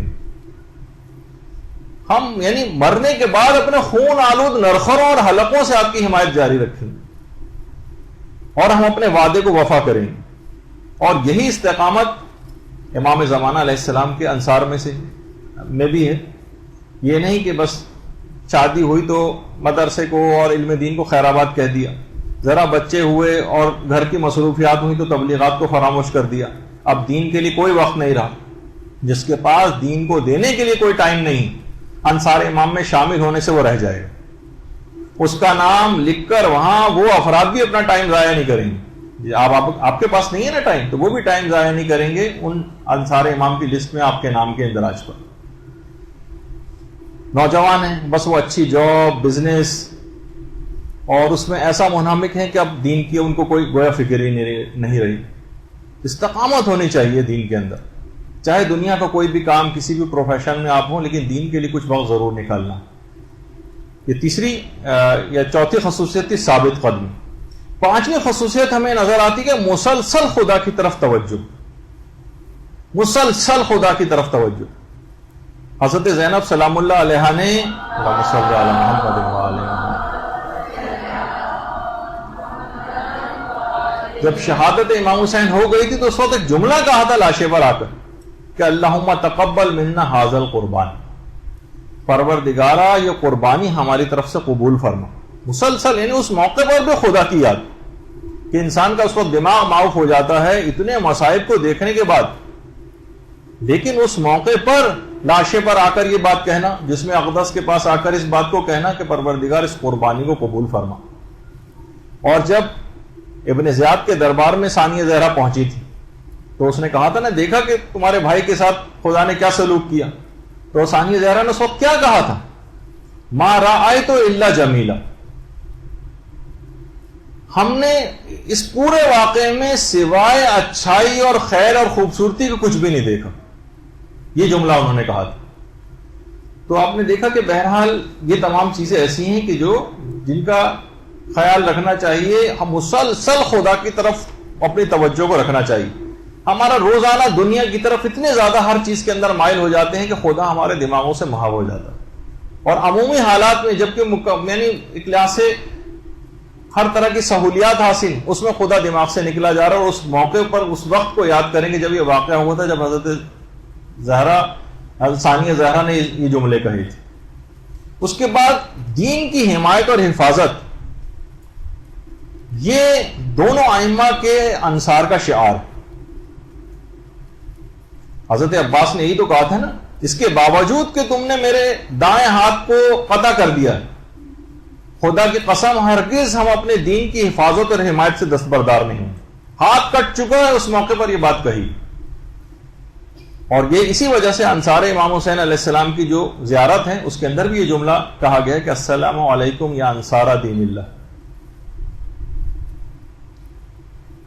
تو اب آپ خود بتائیے کہ نصرت دین کیا آج کل ہم لوگ کر رہے ہیں؟ دیکھیں اس زمانے میں ہے نا کہ امام حسین کے اصحاب نے کیوں قیام کیا تھا؟ دین کی شکل بگاڑ دی گئی تھی، احکام کو پائمال کیا جا رہا تھا، گناہ جو ہے معاشرے کے اندر بڑھتے چلے جا رہے تھے. انصار امام حسین علیہ السلام اٹھ کھڑے ہوئے، دین کو ایک نئی زندگی دی. اب یہی بات امام زمانہ علیہ السلام کے اصحاب میں بھی ہوگی. انہیں بھی انحرافات کے خلاف، برائیوں کے خلاف، ظلم کے خلاف اٹھ کھڑے ہونا چاہیے اور اپنی ہر صلاحیت کو ان کو استعمال کرنا. اس دین کی نصرت فقط میدان جنگ میں نہیں ہوتی کہ ہم انتظار کریں، جیسے ہمارے نوجوانوں کے دماغ میں ہے کہ ہمیں صرف گن چلانی چاہیے، اور یہ بھی ایک اہم ترین چیز ہے کہ جس کو حاصل کرنا، لیکن یہ سب ذمہ داریوں سے فقط ایک اکیلی ذمہ داری نہیں. تو ہر صلاحیت کو استعمال کرنا. جب ہی امیر المومنین علیہ السلام نے امام زمانہ کے لیے بات کہی، اللہم صلی علی محمد وعلی محمد، کہ وہ مری ہوئی اور متروک سنتوں کو دوبارہ زندہ کریں اور اصحاب امام زمانہ علیہ السلام دین پر عمل کر کے دکھائیں گے لوگوں کو. جب بھی امیر المومنین نے اصحاب امام زمانے کے خصوصیات بیان کرتے ہوئے یہ بات کہی تھی کہ وہ اپنے ہاتھ اور اپنے دامن کو پاکیزہ رکھیں گے، ان کی زبانوں پر کبھی گالی نہیں آئے گی، وہ ناحق کسی کو تکلیف نہیں پہنچائیں گے، وہ ممتاز سواریوں پر سوار نہیں ہوں گے، وہ بے انتہا قیمتی لباس نہیں پہنیں گے، وہ امانتوں میں خیانت نہیں کریں گے، وہ راہ خدا میں اچھی طرح سے جہاد کریں گے، خوب کوشش کریں گے راہ خدا میں. باقاعدہ یہ جملے فرہنگ عاشورہ جو ہے، جو جواد محدثی کی کتاب ہے، اس کے اندر امیر المومنین نے اصحاب امام زمانہ کے خصوصیات بیان کی ہیں باقاعدہ. اور خود ہمارے 11ویں امام حسن عسکری علیہ الصلوۃ والسلام باقاعدہ بہار الانوار کی 52ویں جلد 52 جو ہے، اس میں کہ اصحاب امام زمانہ دینی احکام کے سامنے سر تسلیم خم کیے ہوئے ہوں، یعنی کوئی چوں چرا نہیں ہوگی، اور ان کے رخسار حق قبول کرنے کے لیے آمادہ ہوں. جو مسئلہ، یعنی میں اپنے الفاظ میں کہہ رہا ہوں کہ جو مسئلہ بتایا جائے گا فوراً مان لیں گے. یہ نہیں کہ یوں نہیں وہ نہیں، میں اس کو نہیں مانتا، یہ کیسے ہو سکتا ہے، وہ کیسے ہو سکتا ہے، اس جو اتنی چوں چرا احکامات شریعت میں کرتے ہیں. ان کے لیے بہت مسئلہ اور مشکل ہو جائیں گے ان تمام احکامات کی پاسداری جو خود امام زمانہ آ کر دیں گے. اس زمانے میں بھی کہیں یہی فطرت ان کی باقی نہ رہے. پھر اگلی خصوصیت جو امام زمانہ کے منتظرین کی اور ان کے انصار کی ہوگی، آپس کا اتحاد اور اتفاق. امام حسین علیہ السلام کے جو اصحاب تھے ان میں کہیں کسی جگہ پر کوئی اختلاف آپ کو نظر آتا ہے؟ سب ایک کاز اور ایک مقصد کے لیے جنگ کر رہے تھے. اور یہی تمام خصوصیات امام زمانہ علیہ السلام کے اصحاب کی ہوں گی. امام حسن عسکری علیہ السلام فرماتے ہیں اللہم صلی علی محمد کہ ان کے دل کینے اور دشمنی سے پاک ہوں گے. اور پانچویں امام یہ بات بیان فرماتے ہیں کہ قائم کے زمانے میں رفاقت یعنی اتحاد و اتفاق کا ایک ایسا دور آ جائے گا کہ لوگ اپنے بھائیوں کے مال میں سے جتنی ضرورت ہوگی اس کو اٹھا لیں گے اور کوئی بھی نہیں روکے گا. ایسا زمانہ ہوگا. باقاعدہ الزام الناصب کے اندر تو یہ والی روایت بھی بیان کی گئی ہے کہ ان کے امام زمانہ کے جو انصار ہوں گے ان کی دوستی اتنی مضبوط ہوگی کہ گویا انہیں ایک ماں باپ نے پالا، اور اس لیے ان کے دل ایک دوسرے سے محبت اور خیر خواہی سے لبریز ہوں گے، اور ان کے دل محبت اور نصیحت پر مجتمع ہوں گے. یعنی اتنی مضبوط ان کی آپس میں دوستی ہوگی. اور یہاں ہم کو نظر آتا ہے کہ آپس کے اختلافات، حتیٰ کہ جو چھوٹے چھوٹے بھی مدرسے ہوتے ہیں اس میں ٹیچرز میں کا آپس میں لڑائی اور جھگڑا جو وہ چلتا رہتا ہے، سننے میں آتا رہتا ہے. ایک دوسرے کے اینٹی ہوتے ہیں، جو کارکنان ہیں وہ ایک دوسرے سے ہر وقت لڑتے جھگڑتے رہتے ہیں. تو یہ اصحاب امام زمانے کے خصوصیات میں سے نہیں. ان کے دل بالکل ایک دوسرے سے ایسے شیر و شکر رہتے ہیں. اگر کسی کو اپنے مطابق مثلا کام اس کا نہیں ہو رہا ہے تو ٹھیک ہے، وہ لیکن لڑائی جھگڑا اور اس کے اوپر کمر بستہ نہ رہے. زمین خدا بہت وسیع ہے، کسی اور جگہ چلا جائے لیکن ادارے کو کوئی شخص خراب نہ کرے. تو بہرحال یہ خصوصیت کے ساتھ ہے کہ ان کے یعنی جو اصحاب امام زمانہ ہوں گے آپس میں مکمل اتحاد اور اتفاق ہوگا، ایک دوسرے کے ساتھ لڑائی جھگڑا نہیں کریں. اس کے علاوہ پھر شجاعت و دلیری یہ خود اصحاب امام حسین کی خصوصیات میں سے تھی، اور یہی خصوصیت امام زمانہ کی ہوگی. اور فقط ایسا نہیں کہ فقط یہ جنگ سے ہی مربوط ہو. ہم کہتے ہیں ہمارے دماغ میں شجاعت کا فقط وہی تصور آتا ہے کہ بس میدان جنگ میں جوان مردی کے ساتھ لڑنا، وہ بھی ایک پہلو ہے اور اہم ترین پہلو. لیکن عام زندگی میں بھی جو شجاعت کے مظاہرے کہ جس وقت آپ میدان جنگ میں نہیں، آپ کا کیا خیال ہے کہ حضرت زینب سلام اللہ علیہ نے کیا تلوار سے کوئی جہاد کیا تھا اور اپنی شجاعت دکھائی تھی؟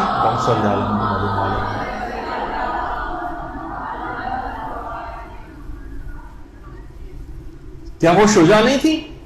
اتنا مصائب آپ خود سوچیں. ایک عورت ہونے کے حوالے سے ایک عورت کو کتنا ٹوٹ جانا چاہیے تھا. دربار میں گھنٹوں کے لیے اسی وجہ سے کھڑا رکھا گیا تھا، ڈی مورلائز کرنے کے لیے، نفسیاتی دباؤ ڈالنے کے لیے. اور اس سے پہلے کی بھوک اور پیاس اور مصائب اور جسمانی کمزوری جس کے متعلق آپ پڑھتی ہیں، جو خواتین آپ کے جو نماز بیٹھ کر پڑھنے کے مسئلے ہیں، کتنے ایکسٹریم کے اوپر جا کر نماز میں بیٹھنے کی اجازت ملتی. تو ایسا موقع ان کے ساتھ آ گیا تھا کہ نمازیں بیٹھ کر پڑھنے لگی تھی.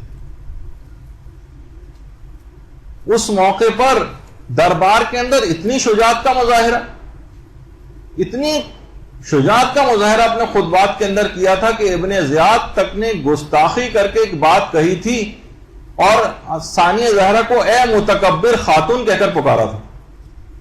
یہ کمال شجاعت حضرت ثانیہ زہرا سلام اللہ علیہ تھی. کہ میں نے کہا نا کہ اتنے مصائب کے بعد ایک عورت کو کتنا ٹوٹ جانا چاہیے تھا، لیکن شجاعت اور دلیری. اب یہی شجاعت امام زمانہ علیہ السلام کے انصار کے اندر بھی ہوگی کہ جب جنگ سے تلوار کا موقع آ جائے تو وہاں پر اس شجاعت کا مظاہرہ کرنا ہے، اور جب یہ موقع نہ ہو تو گناہوں کے مقابلے میں قیام کر کے شجاعت کا مظاہرہ کرنا. اب امر بالمعروف اور نہی عن المنکر کر کے شجاعت کا مظاہرہ کرنا. اب انحرافات کے خلاف آواز بلند کر کے شجاعت کا مظاہرہ کرنا، اپنی توانائیاں لگانا. لیکن مسئلہ ہمارے یہاں کیا ہو گیا، خاص طور پر خواتین ساری شجاعت کا مظاہرہ اپنے شوہر کے سامنے، اپنی ساس اور نندوں کے سامنے اور گھریلو لڑائی جھگڑوں کے اندر جو ہے وہ لگائی ہوئی. یعنی صرف وہی شجاعت ہم کو جو نظر آ رہی ہے. اس میں متعلق بات کرنے کا اس وقت زیادہ ٹائم نہیں، لیکن آپ دماغوں میں رکھیں کہ اس پہ بہت زیادہ غور کیجیے گا کہ جتنی زبان کی صلاحیتوں کا استعمال آپ گھر میں اور لڑائی جھگڑوں کے درمیان ان مواقعوں پر کرتی ہیں، وہ اصل میں وہ صلاحیت دین کے لیے استعمال ہونی چاہیے تھی. اور جب بھی انصار امام زمانہ کی خصوصیات میں ایک چیز کہی گئی ہے کہ این مبید اہل الفسوق والعصیان والطغیان، کہاں ہے گناہ، فساد اور سرکشی کی بنیادوں کو ڈھانے والے. ان کا کام ہی ہے یہ گناہ اور فساد کی بنیادوں کو ڈھائیں گے. یہ نہیں کہ انتظار کرتے رہیں گے یہاں تک کہ باطل کہاں سے کہاں جو ہے وہ پہنچ جائے گا، اپنے پنجے گاڑ لے گا اور اس کے بعد پھر یہ جاگیں گے اور کچھ کام کرنا شروع کریں. نہیں، ان کو کام ٹو نپ ان دا بٹ، یعنی بالکل ابتدا ہی کے اندر اس کام کو کر لینا.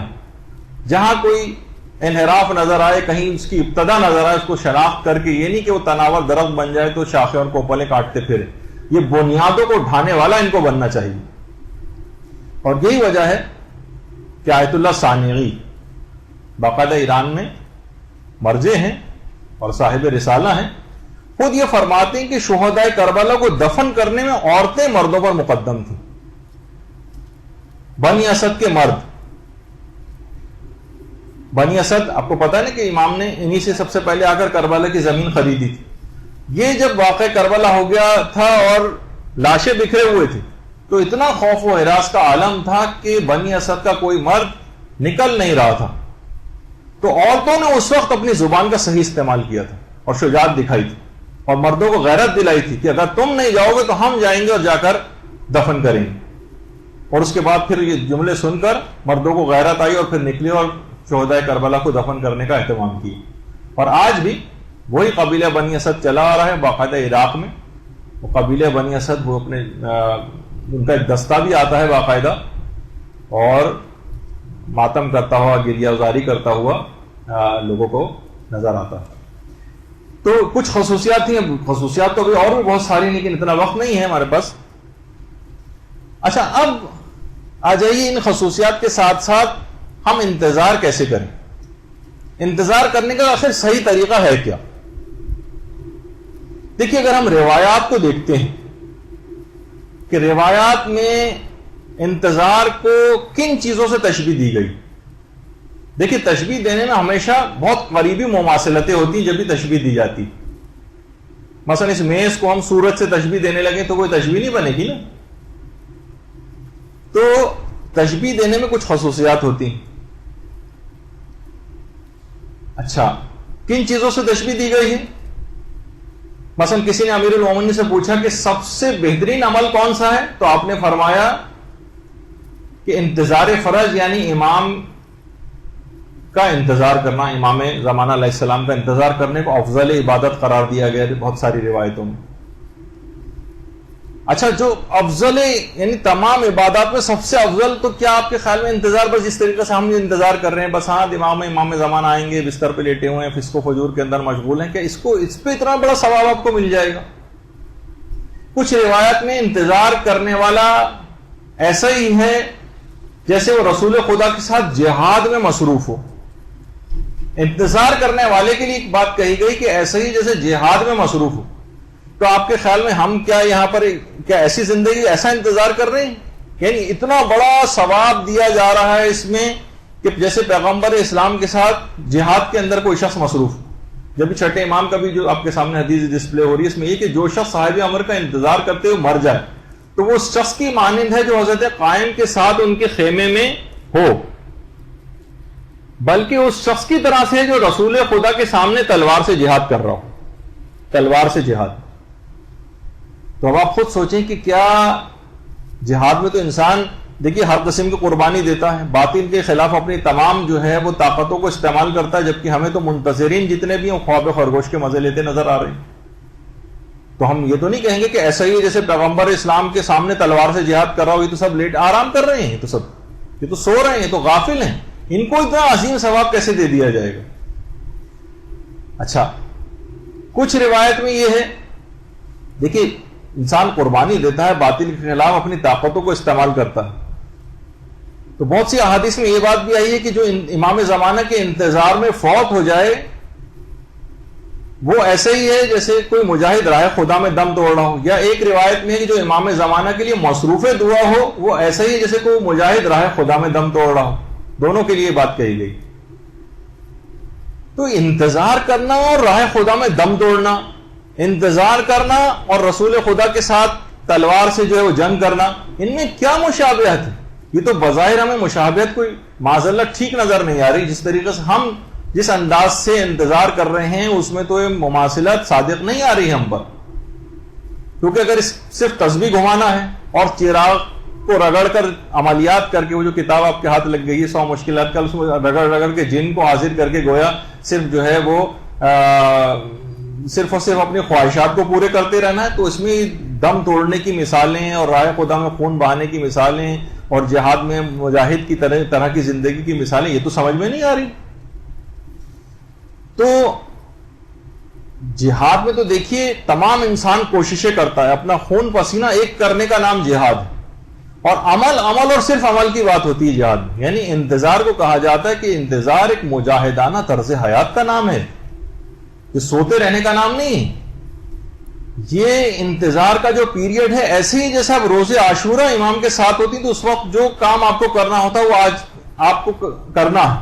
جب بھی ہر روز کو روزے عاشورہ اور ہر زمین کو زمین کربلا کہا گیا.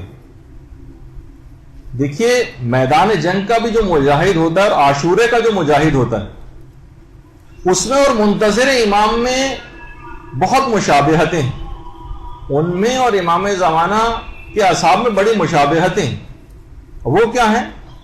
دیکھیے مجاہد جو ہے، اگر ہم وہ مثالیں دیکھیں تو آپ کو سمجھ آ جائیں گی چیزیں. دیکھیے مجاہد میدان جنگ میں اسلحہ استعمال کرتا، جو منتظر ہے اس کا اسلحہ دعا ہے. دعا صلاح المومن، جو آپ کہتی ہیں نا کہ دعا مومن کا اسلحہ، تو منتظر کا ایک کام یہ کہ مسلسل دعا کرتا رہے. جبکہ غیبت امام میں خاص طور پر یہ بات کہی گئی ہے کہ وہ مسلسل دعا کرے امام کے لیے. لیکن جب یہ کہ میدان جہاد اور منتظر کا جو میدان عمل ہے یہ دونوں ایک ہی طرح کی چیزیں، تو مماثلتیں کیا بنیں گی؟ اچھا اسی طرح سے مجاہد جو ہوتا ہے وہ میدان جنگ میں اپنے جوہر دکھا رہا ہوتا ہے. جو منتظر ہوتا ہے اس کا جو میدان ہے وہ ایک محراب عبادت. جب بھی محراب جو عبادت کی جو جگہ ہوتی ہے وہ ہر اس کو کے معنوں سے اس وجہ سے مشتق ہے وہ کہ گویا یہاں پہ بھی اس کو جہاد کرنا. اور منتظر کا جو میدان جنگ ہے وہ نفس امارہ اور شیاطین اور گناہوں سے اور انحرافات دینی کے ساتھ جہاد. یہ آپ کو آج کے دور میں آپ کی ذمہ داری، یعنی جہاد عاشورہ اور انتظار فرج جو ہم کہہ رہے ہیں نا، ایک ہی سکے کے دو رخ ہیں دونوں، تو کوئی مماثلتیں ہونی چاہیے نا. تو اس زمانے میں اس وقت جب انسان میدان جنگ میں ہوتا ہے مجاہد، تو وہ دشمنوں سے جنگ کر رہا ہوتا ہے، اور جو منتظر ہیں ان کی جنگ گناہوں سے ہے، انحرافات سے ہے اور تمام برائی کے افکار سے. جو منتظر کا جو میدان جنگ ہے اصل میں وہ اس کا نفس امارہ. اچھا اب یہ بھی بات کہی جاتی ہے کہ دیکھیے مجاہد جو ہوتا ہے میدان جنگ میں اپنے علم کو بلند کرتا ہے، علم کو، اور منتظر کے علم اس کے دستے دعا ہیں اور وہ بازو ہیں جن سے وہ دین کے کام کرتا ہے. مجاہد دیکھیے میدان جنگ میں رجس پڑتا ہے. منتظر کے جو رجز ہیں وہ استغاثہ امام زمانہ. مجاہد جنگ میں نعرہ تکبیر اور نعرہ حیدری بلند کرتا ہے. جو منتظر ہے وہ دینی انحرافات کے خلاف اور گناہوں کے خلاف جو ہے وہ اپنی آواز کو بلند کرتا ہے. جو مجاہد جو کہ انتظار امام زمانہ جو کہ کر رہا. مجاہد دیکھیے میدان جنگ میں زخمی ہوتا ہے، اس کے جسم سے خون بھی آپ کو نکلتا نظر آتا ہے. منتظر کا دل زخمی ہوتا ہے اور اس کی آنکھوں سے آنسو بہتے ہیں، اور آنسوؤں کو خون کا خلاصہ کہا جاتا ہے. یعنی خون کا اگر خلاصہ کیا جائے تو آنسوؤں کی صورت میں ظاہر ہوتا ہے. دیکھیے مجاہد جو ہیں وہ تلوار سے اور نیزے سے اور گولی سے زخم کھاتے ہیں میدان جنگ میں. منتظر امام زمانہ جو ہوگا وہ تانا زنی کہ تیر اس کے اوپر جو وہ پھینکے جائیں گے. اپنوں کی طرف سے بھی اور بیگانوں کی طرف سے بھی دل آزار باتیں اس کو برداشت کرنا پڑیں گی، ان کے تیر برداشت کرنے پڑیں گے. اور آپ کو پتا ہے کہ تلوار کے زخم وہ پھر بھی بھر جاتے ہیں لیکن زبان کے زخم نہیں بھرتے.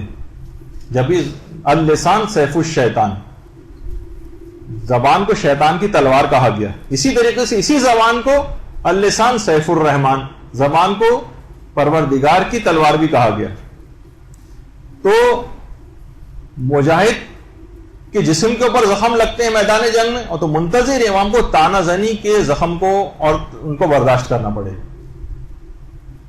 اور عربی میں نیزے کو بھی تان کہتے ہیں، تان نیزے کو بھی کہتے ہیں عربی میں. اچھا، اسی طرح سے مجاہد میدان جنگ میں اس وقت کا جو رائج اسلحہ ہے وہ استعمال کر رہا ہوتا ہے. جب کبھی تلوار کا موقع ہوتا ہے تو تلوار استعمال کرتا ہے، اور جب کبھی جدید دور آ جاتا ہے تو ٹینک، توپ اور گولہ بارود استعمال کرتا ہے. تو منتظر اپنی ہر صلاحیت کو استعمال کرتا ہے جہاد میں، ہر صلاحیت کو. وہ جو کہ ہے نا کہ جاہدوا بالکفار بایدیکم والسنتکم وباموالکم وانفسکم، کفار سے جہاد کرو اپنے ہاتھوں سے، اپنی زبانوں سے، اپنے مال سے، اپنے خاندان کے ذریعے.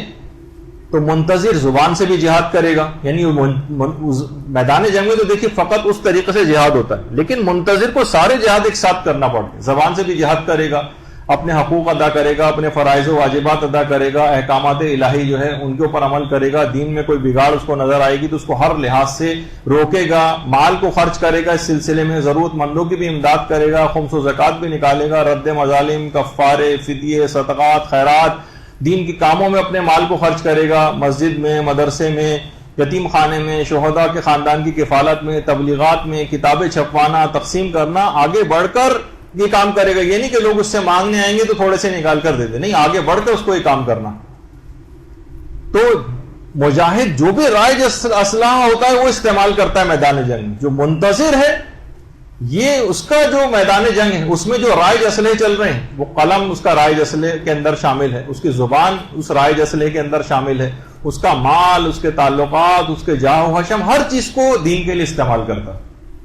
مجاہد اگر اکیلا بھی ہو تب بھی اس پر جہاد کرنا واجب ہو جاتا ہے. کتنے ایسے اصحاب امام تھے جنہوں نے اکیلے جہاد کیا تھا. رشید حجری، قمبر، میثم تمار، ہاتھ پاؤں کٹ گئے ہیں، سولی دے دی گئی ہے، مگر زبان سے فضائل بیان کرتے چلے جا رہے ہیں. تو دیکھیے یہ تمام چیزیں سے اکیلا بھی ہو، تو اگر آپ اکیلا منتصر بھی اگر کوئی ہے تو اس پہ بھی وہ جہاد واجب ہے. جتنی اس کی حیثیت ہے، اپنے آپ کو، اپنے گھر والوں کو، کچھ نہیں تو خاندان والوں کو، محلے والوں کو، اپنے دوستوں کو گناہوں سے بچانا، حرام سے بچانا، انحرافات سے بچانا. اکیلا کھڑا ہو جائے اگر اس کے ساتھ افراد نہیں. وہ تھا نا کہ امام خمینی کے پاس اس زمانے میں شاہ کا دور چل رہا تھا اور کوئی عالم دین جو ہے وہ پارلیمنٹ کے رکن تھے وہاں کی، وہ آیا اور کہا کہ فلاں فلاں قانون سازی ہو رہی تھی اور ہمیں ووٹنگ کے لیے کہا گیا، تو انہوں نے فخری آ کر بتایا کہ میں نے کوئی ووٹ نہیں دیا، میں نے ووٹ نہیں دیا اس قانون کے لیے. امام خمینی نے کہا کہ آپ نے یہ فقط اتنا کرنا کافی نہیں تھا، آپ کو آواز اٹھانی چاہیے تھی اور بولنا چاہیے تھا. یعنی گناہوں کے خلاف بولنا، خالی یہ نہیں کہ آپ خاموش ہو کر بیٹھ جائیں یا اس کا پارٹ نہ بنے کہ بھئی میں تو اس گناہ کی محفل کا پارٹ نہیں تھی. نہیں، آپ کو بولنا چاہیے، آپ کو اپنی ناراضگی کا اظہار کرنا چاہیے. سب سے بڑا مسئلہ آج کے لیے ہو گیا کہ ہم نے کہنا سننا چھوڑ دیا. مجاہد اکیلا بھی ہو، ضروری نہیں کہ اتنے سارے افراد آپ کے ساتھ ہوں تو آپ نکل کے جائیں گے اور وہاں جا کر بات کریں گے. نہیں، اکیلی ہو تب بھی آپ کو جہاد کرنا. مجاہد میدان جنگ میں کئی محاذوں کے اوپر لڑتا، فقط کوئی ایک محاذ نہیں ہوتا، اسے کئی محاذ ہوتے ہیں جہاں پہ ان مورچوں پہ وہ تعینات ہوتا ہے. سب ایک ہی جگہ پہ تو جمع نہیں ہو جاتے نا، کوئی فرنٹ لائن پہ ہوتا ہے، تو کوئی جناب پیچھے کوئی بیک اپ دے رہا ہوتا ہے، کوئی جو ہے وہ میڈیکل ٹیم میں شامل ہوتا ہے، کوئی جو ہے وہ ایمونیشن کی سپلائی کر رہا ہوتا ہے، کچھ راڈار وغیرہ جو ہوتے ہیں ان کو مانیٹر کر رہا ہوتا ہے. ہر ایک سے الگ الگ کام ہے.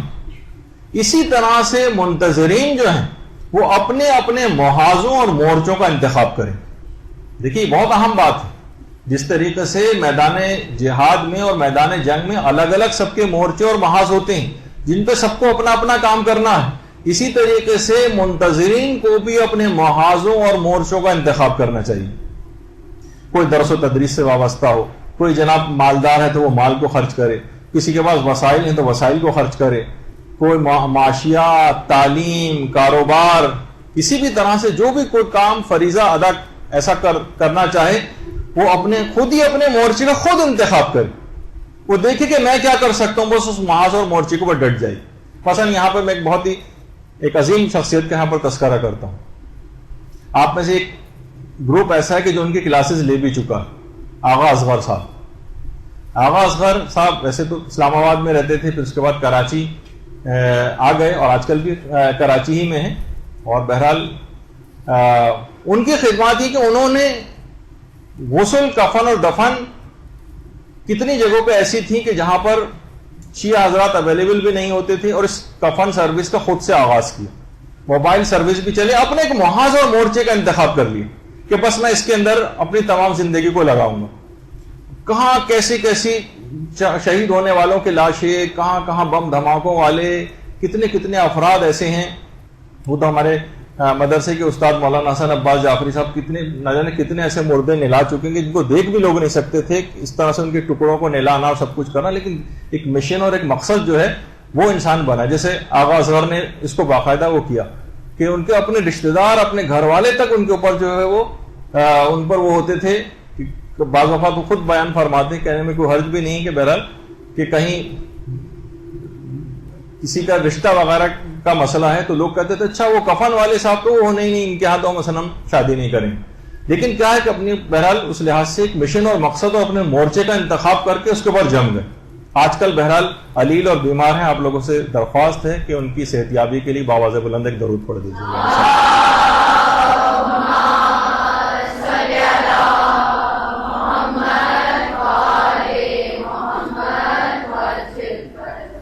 تو آپ دیکھیں کہ کون کون سے شعبے ایسے ہیں کہ جن کے اندر کام نہیں ہوا ہے، ان کا آپ انتخاب کریں. کہاں پر واقعی آپ کی ضرورت ہے اس کا آپ انتخاب کریں. اچھا دیکھیے، خود مجاہد کے لیے جو ہم مماثلتیں نکال رہے ہیں، مجاہد کے لیے میدان جنگ سے، میدان جہاد سے فرار اختیار کرنا حرام. گناہ کبیرہ میں سے باقاعدہ الفرار من الزحف، میدان جہاد سے فرار اختیار کرنا. اسی طرح محاذ جنگ پر سستی کا مظاہرہ کرنا، محاذ جنگ پر سوتے رہنا، محاذ جنگ پر ہوشیار نہ رہنا، محاذ جنگ پر احمقانہ پن کا مظاہرہ کرنا، محاذ جنگ پر سفلا پن اور اس کا احمقانہ پن کا مظاہرہ کرنا، یہ حرام ہے سب چیز.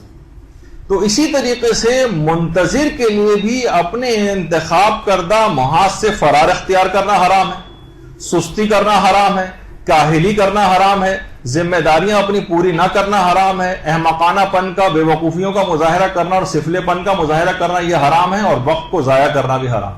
آپ انتظار فرج کے میدان میں وہاں پر اپنے محاذ میں ایسی لاؤبالی والی زندگی گزارنا، اس کو یہ کسی طور پر بھی سازگار نہیں ہے، اور یہ انتظار فرج کے اس مورچے سے شکست کا باعث بن جائے گی اگر آپ نے یہاں پر احمقانہ پن کا مظاہرہ کیا.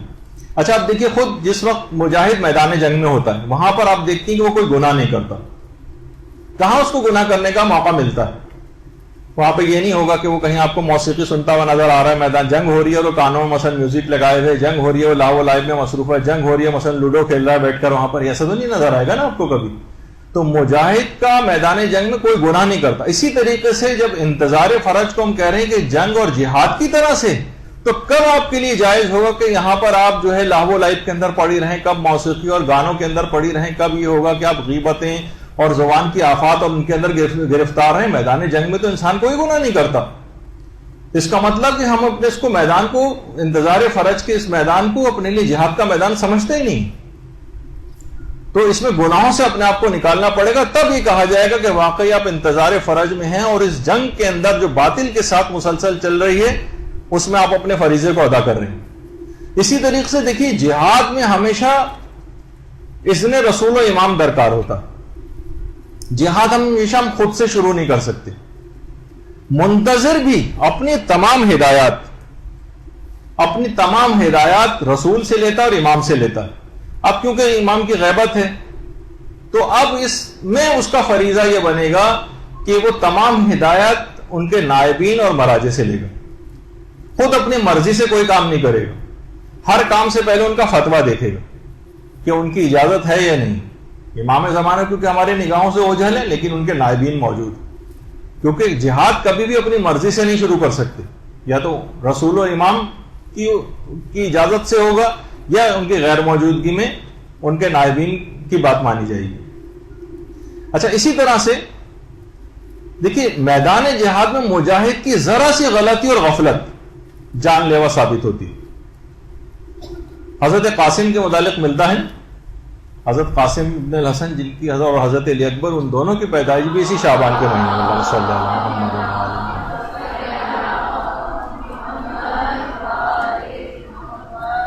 جب ارزق شامی سے مقابلہ ہو رہا تھا اور کہا کہ دیکھ تو بڑا شہسوار بنتا ہے لیکن تجھے جنگ کی چالیں ہی پتہ نہیں، اس نے کہا کیا کہا، میں سمجھا نہیں تمہاری بات۔ کہا کہ تو یہ دیکھ کہ تو بڑا شہسوار بندہ اور گھوڑے کی زین تیری ڈھیلی، جیسی وہ زین کو دیکھنے کے لیے نیچے جھکا، قاسم نے تلوار سے وار کی اور گردن کٹ کر جو ہے ارزق شامی کی دور جا گری۔ تو اسی طرح سے دیکھیے اس موقع سے فائدہ اٹھایا۔ تو اسی طرح منتظر اگر ذرا سی غفلت سے کام لے، جیسے ارزق شامی نے غفلت سے کام لی، ذرا سی غفلت بھی مہلک ثابت ہوتی ہے، اور منحرفین جو ہے دین کے نقصان پہنچانے والے ہیں، ان کو کام کرنے کا موقع مل جاتا ہے۔ اور جب میں نے اس سے پہلے ذکر کیا کہ انحراف اگر پھیل جائے تو پھر اس کے بعد اس کو روکنا بہت مشکل ہو جاتا ہے۔ تو یہی وجہ ہے کہ ذرا سی بھی غلطی اور غفلت آپ نے انتظار فرج کے اس میدان میں کی، وہیں پر منحرفین کامیاب ہو جائیں گے۔ تو اس زمانہ انتظار میں ذرا سی غفلت کا بھی مظاہرہ نہیں کرنا، کیونکہ جان لیوا ثابت ہوگی، دوسرے لوگ دین کو نقصان پہنچا دیں گے۔ آگے بڑھ کر آپ کو پہلے سے اقدام کرنا۔ مجاہد کو جو ہم دیکھتے ہیں تو مجاہد مناسب وقت اور مناسب موقع پر اقدام کرتا، نہ اس سے پہلے کرتا ہے نہ اس کے بعد کرتا، یعنی جس وقت واقعی موقع آ جائے۔ جیسے وہ روایت میں ملتا ہے نا کہ پیغمبر اسلام نے غزوے میں ڈیوٹی لگائی 2 افراد کو پہرا دینے کی، کہ آدھی رات کہ جو پہلا پہر ہوگا اس میں یہ فلاں صاحب پہرا دیں گے، اور جو دوسرا پہر ہوگا اس میں فلاں صاحب پہرا دیں گے۔ باقی سب لشکر سو رہا تھا، ان کو پہرے پر مقرر کر دیا۔ وہ صاحب جو تھے انہوں نے نمازیں پڑھنی شروع کر دی، نمازوں میں لمبے لمبے سورے پڑھنے لگے۔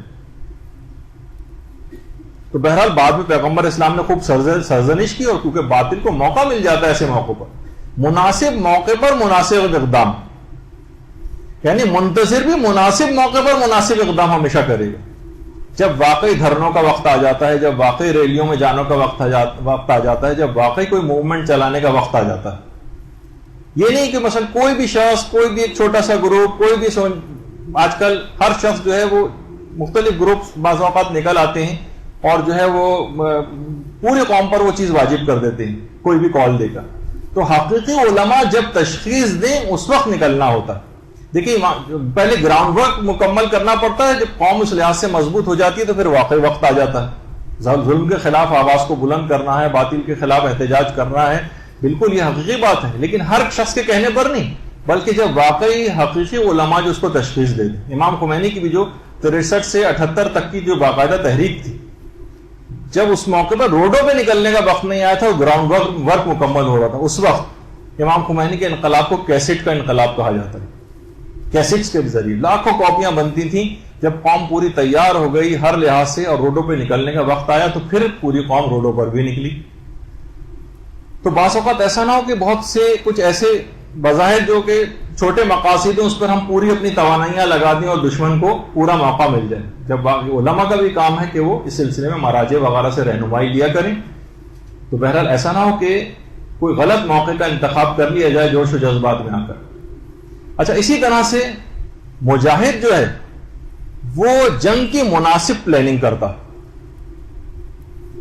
مناسب پلاننگ کرنے کے بعد جنگ ہوتی۔ جنگ کوئی ہنگامہ بنیادوں پر ٹیلر میڈ طریقوں سے نہیں لڑی جاتی، اپنے ولی، اپنے سرپرست، اپنے رسول، امام یا نائب امام کے حکم سے باقاعدہ منصوبہ بندی ہوتی ہے، پلاننگ کے ساتھ لڑی جاتی۔ تو منتظر بھی اس انتظار فرج کے میدان جنگ میں پوری پلاننگ کے ساتھ کام کرتا ہے، ایسا نہیں کہ بس ایسی بس منہ اٹھا کے کوئی سا بھی کام شروع کر دیا، نہیں، پوری پلاننگ ہونی چاہیے، کچھ شارٹ ٹرم ٹارگیٹس ہونے چاہیے، کچھ جو ہے وہ لانگ ٹرم ٹارگیٹس ہونے چاہیے، کچھ انٹرمیڈیٹ قسم کے ٹارگیٹس ہونے چاہیے، مکمل مشاورت ہو، منصوبہ بندی ہو، پلاننگ ہو کہ ہم ظہور کی راہ کو ہم کیسے ہموار کریں، باقاعدہ اس کی پوری مکمل پلاننگ ہونی چاہیے کہ جب امام زمانہ ظہور کریں گے تو ہر شعبہ زندگی میں عادل افراد کی ان کو ضرورت ہوگی۔ ظاہر گناہگار اور فاسق و فاجر افراد کو تو تعینات نہیں کیا جائے گا، تو اب صالح افراد کی تعداد کو بڑھانا ہے۔ اب صالح افراد کی تعداد کو آپ کیسے بڑھائیں گے؟ واضح و نصیحت کر کے، تبلیغات کر کے، تبلیغی مجلسیں پڑھ کے، دروس منعقد کر کے، تب لوگ اس قابل بنیں گے کہ وہ امام کی بات پر آ کر عمل کریں۔ تو اب ہر شعبے کے اندر ایسے افراد تیار ہوں گے. اب کسی بھی شعبے میں کوئی بھی شخص چلا جائے لیکن وہ اسلام کا خدمت گزار بن جائے, ایسے لوگ تیار کریں. دیکھیے جب بھی کہا جاتا ہے کہ ان مدارس جو بھی ہیں ہمارے, ان کو آپ بیکار اور ابس نہ سمجھیں. یہ سب کے سب یہ روحانی شفا خانے ہیں, ہاسپٹلس ہیں. یہ ایسے افراد میں اضافہ کرنے کا باعث بنتے ہیں, وہ افراد کے جو علم کے اعتبار سے, کردار کے اعتبار سے اس قابل ہوں کہ امام زمانہ کے ظہور کے بعد وہ کچھ ذمہ داریوں کو ادا کرنے کی ان میں صلاحیت ہو. ایسے افراد کی تعداد میں اضافہ کن طریقہ کار سے ہو سکتا ہے؟ مدارس کے ذریعے ہو سکتا ہے. اب یہ نہیں کہ ہم یہ کہیں کہ جناب کیونکہ صرف ہم بھی ایک مدرسہ رن کر رہے ہیں تو ہم نے اپنا بھی اس کے اندر ذکر کر دیا. اب آپ خود بتائیں کہ لوگ کیسے امام کی بات کے اوپر جو ہے وہ عمل کریں گے, کون ان کو قائل کرے گا؟ تبلیغاتی کے ذریعے تو ممکن ہوگی نا یہ چیز. حرام سے کیسے لوگوں کو بچایا جائے گا؟ احکامات خداوندی کون سا ادارہ جو ہے وہ سکھاتا ہے؟ ہم نہیں دیکھتے کہ عام طور پہ مساجد سے کام اس سلسلے میں بہت کم ہوتا ہے. مجالس کے اندر وہ کہتے ہیں کہ جناب یہ کوئی فقہی مسائل بیان کرنے کا اور جناب فلاں فلاں چیز کا تو یہ موقع نہیں ہے, تو صرف فضائل وغیرہ یہاں پہ صرف بیان کیے جاتے ہیں. درس وغیرہ کا نہ انعقاد ہوتا ہے, اگر انعقاد ہوتا بھی تو 5-7 افراد کے علاوہ اس کے اندر کوئی بیٹھا ہوا نہیں ہوتا ہے. تو آپ خود بتائیے کہ پھر یہ تبلیغات ہوں گی کیسے؟ تو بہرحال اگر مدارس اس سلسلے میں کام کر سکتے ہیں ایسے سہلے افراد کی تیاری میں, کہ جو خواتین ایسے سہلے تیار ہو جائیں جو امام زمانہ کے لیے سپاہی باقاعدہ تیار کریں تربیت کر کے, تو یہ مدارس کے ذریعے ممکن ہوتا. تو مجاہد میں نے یہ ذکر کر رہا تھا کہ مکمل پلاننگ کے ساتھ, تو پلاننگ کے اندر ایسے مدارس کا قیام بھی شامل, جو مسلسل ایسے افراد پروڈیوس کرتے رہیں جو شعبہ ہے زندگی میں جا کر یہاں سے فارغ ہونے کے بعد ایسے کردار و عمل کا مظاہرہ کریں کہ خود بخود انصار امام میں شامل ہو سکے. اللہم صلی اللہ.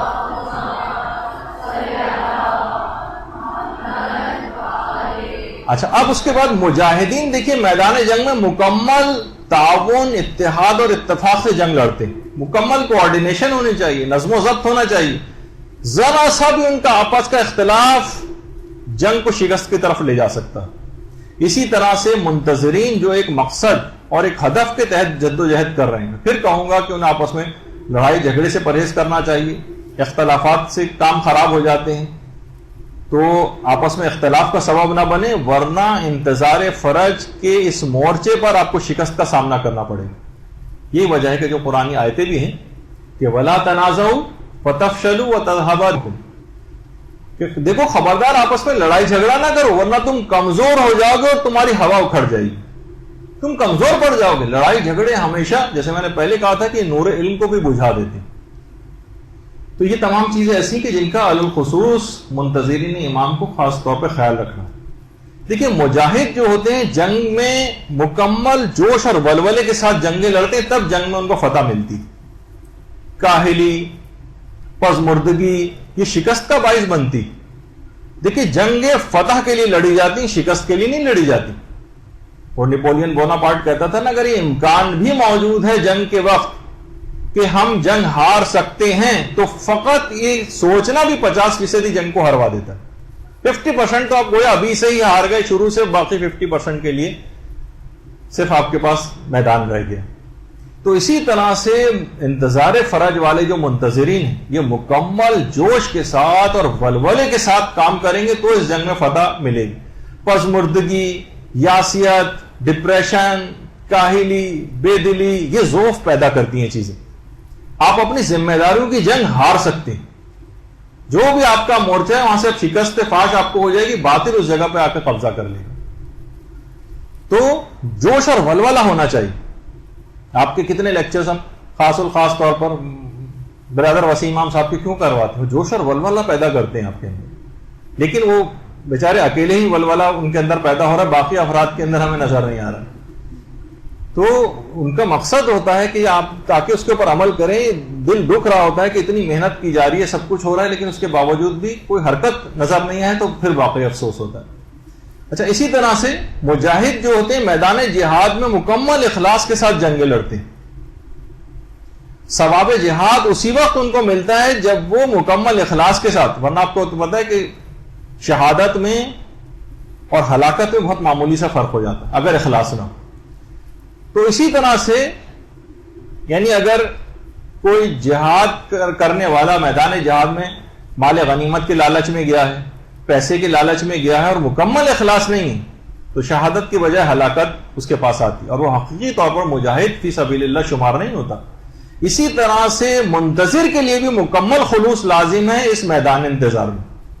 اب پیسوں کا لالچ، تنخواہوں کا لالچ، وہ تو آپ کا حق ہے، آپ کو ملے گا، لیکن مکمل اخلاص کے ساتھ اس جنگ کو لڑنا ہے انتظار فرج. ذرا ذرا سے 1000 500 روپے بھی کسی جگہ زیادہ نظر آتے ہیں تو ادھر سے ادھر ٹیچرز کا 500 روپے 1000 روپے کے لیے ادھر سے ادھر چلے جانا، اداروں سے بے وفائی ہوتی. بات سے ایک خاتون ایسی تھی کہ جن کے مطابق جو 12 سال جو مدرسے میں باقاعدہ پڑھی، دین کی یعنی اتنے فائدے انہوں نے مدرسے سے حاصل کی، اور جب ان سے کہا گیا کہ بھئی آپ یہاں پر آ کر جو بچوں کی جو کلاسز ہو رہی ہیں اس کے اندر سمر کیمپ کے اندر پڑھائیں، تو انہوں نے پہلے کہا کہ پہلے ہمیں تنخواہ بتائیے کتنی ملے گی، اس کے بعد ہم ڈیسائیڈ کریں گے کہ آنا ہے یا نہیں. اگر اخلاص دیکھیے، یہ تو چند ٹکے ایسے ہیں کہ یہ تو کافروں، مشرکوں، خدا اپنے دشمنوں کو بھی دے دیتا ہے. لیکن اخلاص کے ساتھ پھر انتظار فرج کے میدان میں ایسے ہی ہوگا کہ جیسے امام زمانہ تشریف لائے، آپ کہیں گے مولا بتائیے کہ پیسے کتنے ملیں گے تو ہم آپ کے لیے کام کریں. امام زمانہ اس وقت موجود ہیں، آپ کے امام ہیں، ٹھیک ہے، ہمارے سامنے آنکھوں کے نہیں، لیکن کام انہیں کے چل رہے ہیں سارے دینی کام. ٹھیک ہے، یہ نہیں کہ ہم کہہ رہے کہ کوئی فی سبیل اللہ یا مفت میں کوئی کام کرنے کی بات کی جا رہی، لیکن پہلے سے اس طرح سے شرطیں لگانا اخلاص کے منافی لگتا. اچھا، اسی طرح سے مجاہد جب میدان جنگ میں ہوتا ہے تو لغویات اور فضول تعلقات سے بھی لا محالہ بچا رہتا ہے. میدان جنگ میں اب فضول گفتگو بھی نہیں کر رہا ہے، اپنے کام سے کام رکھے ہوئے ہیں.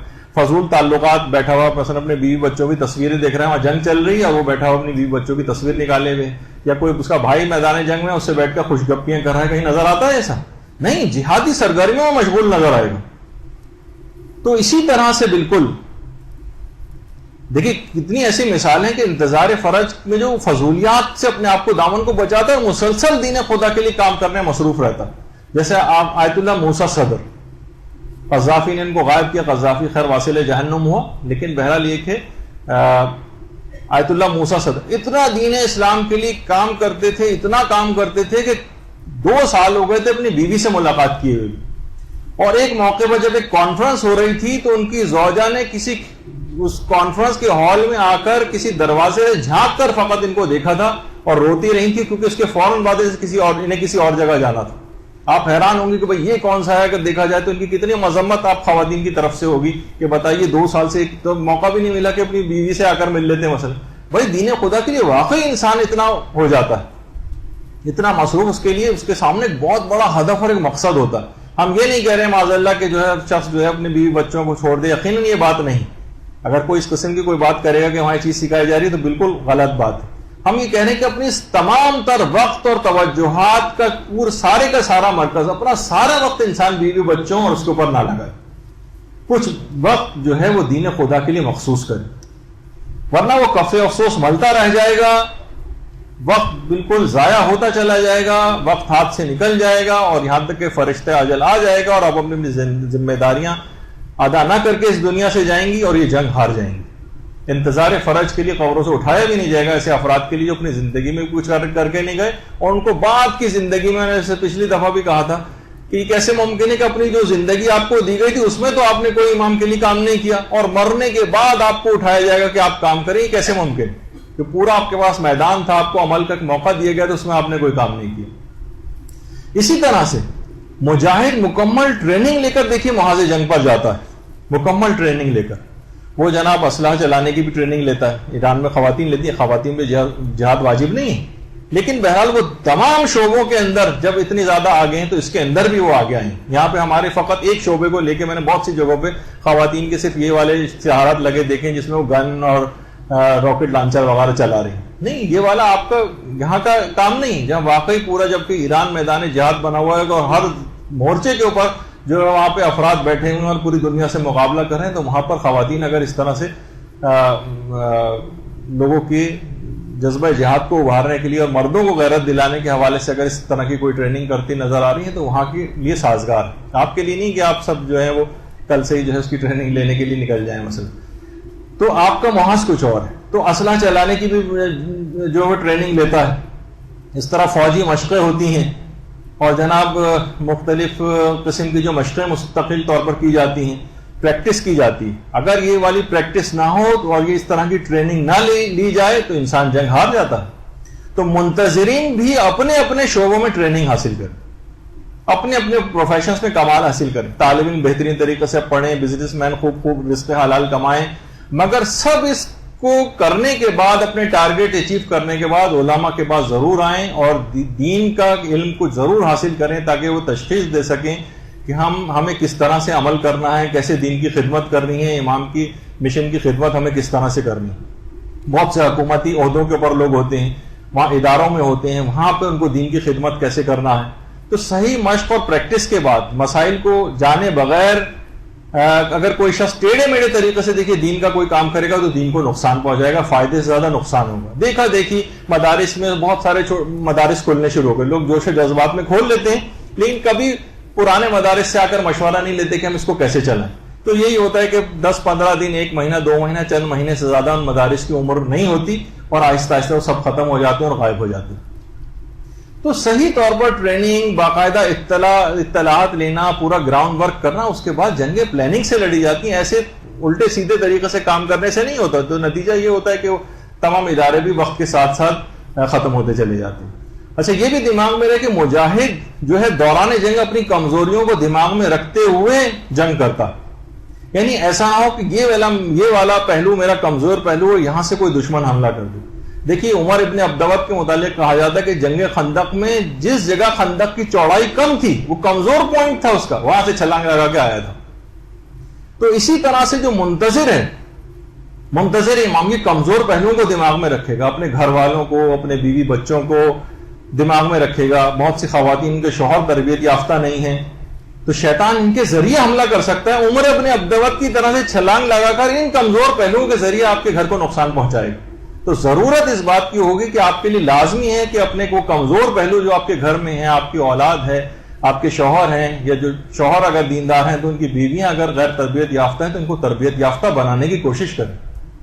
ورنہ عمر ابن عبدوت کی طرح طریقے پر ایک کمزور پہلوؤں کے ذریعے آپ پر حملہ کرے گا اور دین کے کام آپ کو نہیں کرنے دے گا اگر آپ نے ان کے اوپر کام نہیں کیا اور صرف ذاتی طور پر ہی صرف دین کے اندر آگے بڑھی. اچھا, اب دیکھیے مجاہد کے متعلق یہ بات بھی کہی جاتی ہے کہ مجاہد صرف زمانے جنگ میں نہیں, زمانے امن میں بھی مسلسل جنگ کی تیاریاں کرتا رہتا. زمانے امن میں جنگ کی تیاری کریں گے تو آپ کو کامیابی ملے گی, جس کی مثال جو ہے وہ حزب اللہ لبنان کی. فقط وہ صرف جنگی تیاریاں نہیں, اس کے علاوہ بھی ان کی جو ٹریننگ ہوتی. لیکن مثلا کہ اسرائیل کو جو شکست فاش تھی, مسلسل ٹریننگ لیتے رہے وہاں کے لوگ زمانے امن میں بھی, اور صرف فوجی اعتبار سے نہیں, مسلسل آپ دیکھتی ہیں کہ کتنے افراد جو باقاعدہ وہاں پر جمع ہوتے ہیں, علماء کے خطاب ان کے لیے ہوتے ہیں, ان کے جوش و جذبات کو ابھارا جاتا ہے. وہ لوگ یعنی اتنے قوی ایمان اگر ہو جائے تو پھر اس طرح کی جنگیں بھی لڑی جاتی ہیں. جہاد اکبر سے جب انسان فارغ ہو جاتا ہے نفس کے خلاف جہاد کر کے, تو پھر جہاد اصغر کے لیے قربانی دینے کے لیے آگے آتا ہے اور اپنی گردن کو کٹواتا ہے. یعنی ایسا نہیں کہ کوئی لاوالی سے ایسی شخص اٹھ کے جہاد کرنے چلا جائے, نہیں, وہ اپنی جان کو بچائے گا. جو اپنی جان کو ہتھیلی پر لے کر آئے گا وہ ہوگا جو جہاد اکبر کر چکا ہوگا پہلے, یعنی اپنے نفس کے خلاف جہاد. تو اب دیکھیے بہت سارے ہم یہ دیکھتے ہیں کہ جو منتظرین ہیں, اب ان کے ساتھ یہ ہوتا ہے ذرا سی ان کو اچھی جاب ملی, بچے اچھے اسکولوں کے اندر پڑھ رہے ہیں, ذرا مالی سکون ہے, اب کیا ہے, اب ہری ہری سوچنے لگتی ہیں. اب جناب پکنکس پہ جا رہے ہیں اور لہو و لعب کے اندر جا رہے ہیں اور آؤٹنگز پہ جا رہے ہیں اور فلمیں اور ڈرامے جو ہیں وہ دیکھے جا رہے ہیں اور کھانوں کی دعوتیں ہو رہی ہیں, رشتہ دار بلا وجہ ایک دوسرے کے گھر گھنٹوں آنا جانا, میل ملاقات ہر وقت, اتنا کہ دین کے لیے کوئی کام کرنے کا وقت باقی نہیں بچا. دیکھیے عیش و عشرت کا زمانہ نہیں ہے, زمانہ انتظار. یہ زمانے امن میں جنگ کی تیاری کا زمانہ ہے. یہاں پر جنگ کی تیاری کی جائے گی تو اس وقت کو آپ کو ضائع نہیں کرنا. اور کیا ہوتا ہے, مجاہد دیکھیے دشمن کی تہمتوں اور تانوں کی پرواہ نہیں کرتا. اسے کوئی لاکھ برا بھلا کہے وہ اپنا کام کیے چلا جاتا ہے, بھرپور طریقے سے دفاع کرتا ہے, یا پھر مثلا مصلحتاً خاموش بھی اگر ہوتا ہے لیکن اپنے کام سے باز نہیں آتا. جیسے کہ امام حسین علیہ السلام جب کربلا میں موجود تھے تو اللہم صلی علی محمد و علی محمد, تو فقط زبانی ایسا نہیں تھا کہ ان کے صرف تلواروں سے ان کے اوپر حملہ کیا، نہیں، زبانی بھی جو تانے جو ہے وہ برسائے گئے تھے. کہا کہ نماز کا اتنا اہتمام کیوں کیا جا رہا ہے؟ اے حسین تمہاری نماز خدا کو قبول ہی کب ہے؟ زبانی تانے دیے گئے تھے اور امام کے دل کو چھلنی کیا تھا. تو اسی طرح سے منتظر امام جو ہیں ان کو بھی تانوں کے ذریعے برا بھلا کہہ کر، ایکسٹریمسٹ کہہ کر، ملا یا ملانی کہہ کر آپ کو جو ہے وہ تانے دیے جائیں گے، لیکن آپ کو پرواہ نہیں کرنی اور مشن امام میں مستقل اپنے کام کو کیے جانا ہے، کسی ملامت کرنے والے کی ملامت کی پرواہ نہیں کرنی. اسی طرح سے جیسے کہ ابھی ذکر ہوا کہ مجاہد تمام احکامات میں ہیڈ کوارٹر کے احکامات کا پابند ہوتا ہے، اس سے اپنے رابطے کو منقطع نہیں کرتا، تمام احکامات وہیں سے لیتا ہے. تو منتظر کو بھی پہلے احکامات اپنے مرضی سے حاصل کرنے چاہیے، اس کے مطابق عمل کرنا چاہیے. یہ نہ ہو کہ عمل پہلے لوگ کر لیتے ہیں اور بعد میں آ کر پوچھتے ہیں کہ اس کو صحیح کرنے کا کوئی طریقہ بتائیے. نہیں، ہمیشہ یہ دماغ میں ہونا چاہیے کہ پہلے ہم آ کر پوچھ لیں کہ کیا ہے، پھر اس کے مطابق عمل کریں. لوگ غلطیوں پہ غلطیاں کر کر اس کو اصلاح کی فکر میں پھر بعد میں پڑتے ہیں تو بہت مشکلات اس وقت ہو جاتی ہیں. اچھا، پھر ایک بات اور اس کے اندر، بس اس کے بعد ہماری جلدی گفتگو ختم ہونے والی ہے، کہ دیکھیے میدان جہاد اور جنگ کہ جتنے بھی مصارف ہوتے ہیں، یہ جو مختلف ٹیکس لوگ دیتے ہیں، اس سے حکومتیں جنگوں کے مصارف پورے کرتی ہیں. اگر لوگ ٹیکس نہ دیں تو حکومتیں کہاں سے اخراجات لے کر آئیں جنگ لڑنے کے لیے؟ حکومتوں کے پاس دیکھیے اپنا تو کوئی مال ہوتا نہیں، لوگوں کے ٹیکس سے چلتی. اسی طرح منتظر امام بھی انتظار کے میدان جنگ میں ان کی معاشی کومک کرنی، خمس و زکوٰۃ جو ہے وہ نکالنا ہوگا، حوائج شرعیہ نکالنی ہوں گی تاکہ دین کی ضروریات و تبلیغات کا کام مستقل چلتا رہے. جہادی انتظار ہوتا رہے، یعنی اگر منتظر خمس نہ دے تو انتظار کی جو معاشی سپلائی لائن کو گویا ایک لحاظ سے اس میدان جنگ کی وہ کاٹ دے گا. اور یہ آپ کو بات یاد رکھ لیجئے، خمس کی جو گفتگو ہوئی تھی اس میں بھی میں نے یہ بات کہی تھی کہ جتنے بھی اجتماعی اور منظم کام ہوتے ہیں وہ وافر مقدار میں پیسوں کی مسلسل کانسٹنٹ سپلائی سے چلتے ہیں. دیکھیے آپ خود دیکھتی ہیں، چھوٹا سا بھی گھر ہے جس میں صرف 4 افراد مثلا رہتے ہیں، وہاں کا بجلی کا بل، گیس کا بل، مکان کے جو ٹیکس ہیں، اگر کرائے پہ مکان ہے تو اس کا کرایہ، بچوں کے اسکولوں کی فیسیں، بچوں کی وینوں کی فیسیں، دوائیوں کے اخراجات، اور کتنی چیزیں ایسی ہیں کہ آپ دیکھتی ہیں کہ اس میں ایک مہینے کا بھی اگر کسی کو تنخواہ نہ ملے تو وہ چھوٹا سا جو متوسط ٹائپ کا گھر ہے وہ مشکلات کا شکار ہو جاتا ہے. ان کو بھی کتنے پیسے چاہیے. تو جو باقاعدہ ادارے ہیں، جو پورے غریب لوگوں کی کومک کے جو مختلف ادارے ہیں جو قائم ہیں، تو آپ خود سوچیے کہ کہاں سے یہ اپنی ضروریات کو پورا کریں گے. تو اس کے اندر پھر ضرورت اس بات کی ہوگی کہ اس میں اس طرح کی جو ہے وہ کومک وہ مستقل جو ہے وہ کی جائے. اچھا، اسی طرح سے یہ بات اس میں بس اور کہی جائے کہ مجاہد یا فوجی جو ہیں، فوج میں بھرتی کے لیے فٹنس کا ان کا ہونا لازمی ہوتا ہے. جیسے جیسے پھر وہ امتحانات وغیرہ فوج میں پاس کرتے جاتے ہیں، سینئر ہوتے جاتے ہیں، ٹریننگ لیتے جاتے ہیں، اونچے عہدوں پہ ان کی ترقی ہوتی جاتی ہے. تو ابتدائی طور پر جو ایلیجیبلٹی کرائیٹیریا ہوتا ہے فوج میں جانے کے لیے، اس میں عمر دیکھی جاتی ہے، قد دیکھا جاتا ہے، اس کی صحت دیکھی جاتی ہے، کوئی بیماری تو نہیں ہے، بیماریوں سے فٹنس ہوتی ہے. اسی طرح سے منتظر امام کی بھی کچھ ابتدائی شرائط، واجبات کے اوپر وہ عمل کرتا ہوگا، حرام سے اپنے آپ کو بچاتا ہوگا، اخلاق حسنہ کی اس کو پاسداری کرنا لازم ہے. جب ان ذمہ داریوں پورا اترے گا تو وہ منتظر امام کا ٹائٹل لینے کے قابل ہو سکے گا کہ ہاں اب اس کا انتظار شروع ہوا ہے. ابھی تو کام اس کو بہت سارے کر رہے ہیں لیکن اب یہ منتظر امام کہا جائے گا.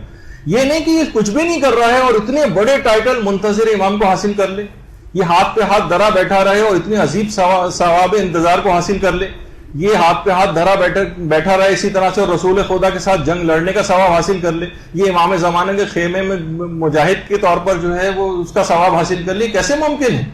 یہ ممکن نہیں. ٹھیک ہے، خواتین جو ہیں ان پر جنگ اور جہاد میں شرکت واجب نہیں. البتہ پہلے بھی ہوتا تھا کہ نرسنگ کی خدمت خواتین کرتی تھیں، کمک کرتی تھیں، مدد کرتی تھیں، مرہم پٹی کرتی تھیں، کچھ نہیں تو ہمتیں بندھواتی تھیں. وہ آپ کتنی دفعہ سن چکی ہیں برادر وسیم نام سے کہ باقاعدہ جو جنگوں میں مسلمانوں کی طرف سے ایک عورت تھی جو کہ مجاہدین کی ہمتیں بڑھواتی تھی، جا کر اس قسم کے شعر پڑھتی تھی، رجس پڑھتی تھی کہ ان کے اندر ہمتیں آئیں. تو یہی وجہ ہے کہ امام خمینی جس سے جو لوگ کہتے تھے کہ بھئی آپ ان لوگوں سے اتنی جنگ کیسے لڑیں گے، آپ کے فوجی کہاں ہیں، تو کہتے تھے کہ میری جو قوم کی ماں ہیں ان کی گودوں میں میرے فوجی ہیں. تو وہ اس کے بعد لوگوں نے دیکھا کہ انقلاب میں پھر انہی جو ماؤں کی گودوں میں بچے تھے وہ انہی نوجوانوں نے انقلاب کے اندر کتنا بڑا کردار جو ہے وہ ادا کیا. تو بہرحال اب خواتین جو ہوں گی یعنی ان کا جہاد کیا ہوگا، وہ اپنے مردوں کی، اپنے بچوں کی، ان کی ایسی تربیت کریں ان کو کمک مہیا کریں, ان کی ہمت بڑھائیں, تم جاؤ میں اس کے بدلے فلاں چیز کے کام کر لوں گی, کسی بھی طور پر سستی اور کاہلی کو نہیں آنے دیں, اپنے وقت کو جو بچائیں, جو آپ پر اتنے کم شرعی واجبات رکھے گئے. شرعی واجبات 2-3 ہوتے ہیں خواتین پر ایک شادی شدہ عورت کے, وہ 2-3 سے زیادہ نہیں. تو آپ سوچیے کہ آپ کے اس وقت کو اسلام بچا کے کہاں صرف کروانا چاہتا ہے, یہ آپ کو تربیت پہ صرف کروانا چاہتا ہے. لیکن آپ مثلا وہ جو ہے وہ گھر کو ہی ہم نے میدان جنگ بنایا ہوا ہے, اور جناب فضول جو ہے شاپنگوں میں غیر ضروری طور پر رشتہ داروں کے گھر کثرت کے ساتھ آنا جانا.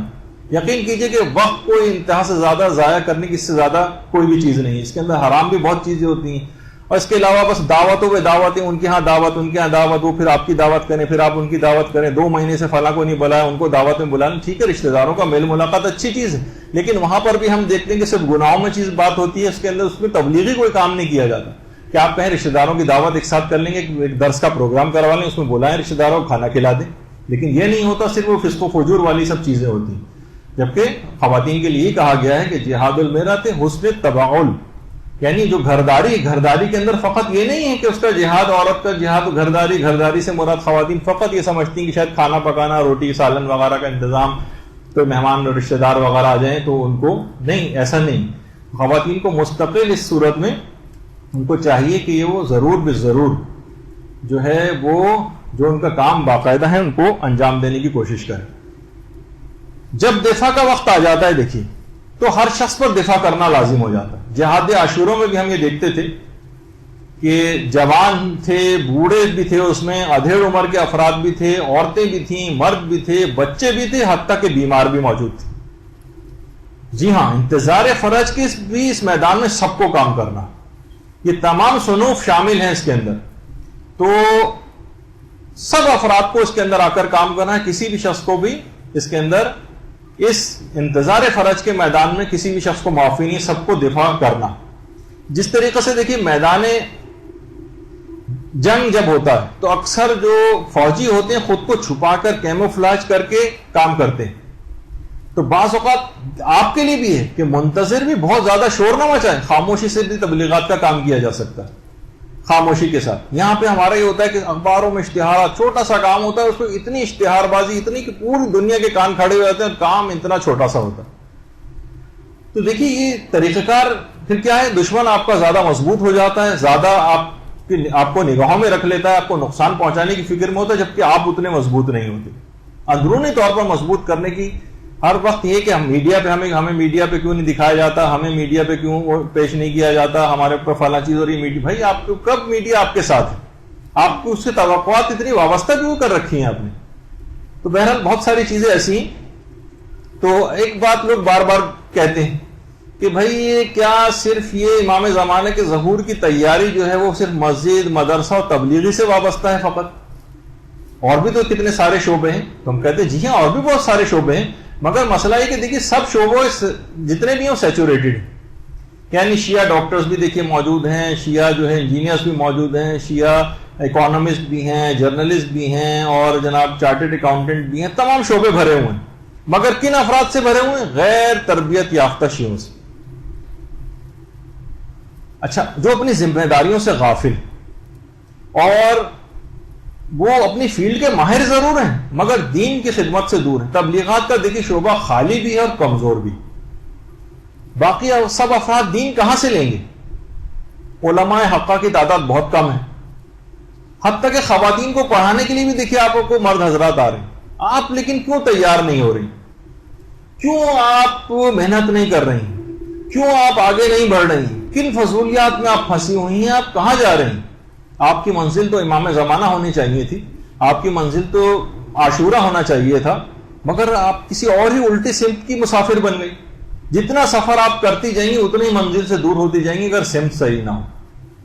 جب یہ ہم بات بار بار کہہ رہے ہیں کہ جہاد عاشورہ اور انتظار فرج ایک ہی سکے کے دو رخ ہیں, تو عاشورے کا مجاہد اور انتظار کرنے والا جو ہے امام زمانہ کا جو حقیقی منتظر ہے, یہ ایک ہی صف میں کھڑے ہیں ذمہ داریوں کے اعتبار سے. بس فقط فرق اتنا ہے کہ جو عاشورے کے مجاہد تھے یہ کامیابی حاصل کر چکے ہیں, اور جو منتظر فرج ہیں ان کی جنگ ابھی تک چل رہی ہے. بس فرق اتنا. اگر یہ منتظرین جتنے بھی ہیں یہ عاشورے کے فاتح مجاہدین کے کردار کو اپنائیں گے اور ان کی سیرت پر چلیں گے,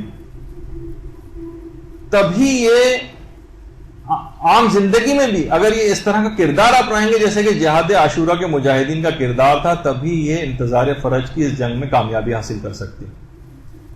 کیونکہ اب دیکھیے، بس اس میں آخری بات اور کر دی جائے کہ ایک یوسف یعقوب تھے اور ایک یوسف زہرا. اچھا دیکھیے، یعقوب کو معلوم بھی تھا کہ یوسف زندہ ہیں، بادشاہ بھی بن گئے ہیں، مگر فراق میں اتنا روتے رہے کہ آنکھیں اپنی ضائع کر لیں. ہمیں نہیں معلوم کہ حضرت امام زمانہ کہاں ہیں. ہمیں تو یعقوب سے بھی دیکھیے زیادہ رونا چاہیے. بعض علماء تو کہتے ہیں کہ امام حسین سے زیادہ تنہا اور اکیلے ہیں امام زمانہ. امام حسین کے پاس حضرت عباس جیسا بھائی تھا، زینب جیسی بہن تھی، علی اکبر جیسا بیٹا، قاسم، اور امام زمانہ کے پاس یہ ایسے اکیلے اور تنہا، اور 13 معصومین کی شہادت کے غم کے ساتھ کوئی بھی ایسا شخص نہیں نظر آتا کہ جو امام زمانہ کے متعلق سوچتا بھی ہو، ان کے دکھ کو محسوس بھی کرتا ہو. یعنی دیکھیے کہ آپ مجھے خود یاد کر کے بتائیں، وہ دن بتائیں، وہ ہفتہ، مہینہ یا سال کہ جب امام زمانہ کے لیے کبھی آپ روئیں. مولا آپ کہاں ہیں؟ یہ اندھی آنکھیں آپ کو کیوں نہیں دیکھ پاتی؟ آپ کیوں ہم سے ناراض ہیں؟ ایران کے ایک مشہور مدرس آغائے دانشمند فرماتے ہیں کہ ایک عالم نے باقاعدہ جمکران میں 13 رمضان المبارک کو امام زمانہ کی زیارت کی.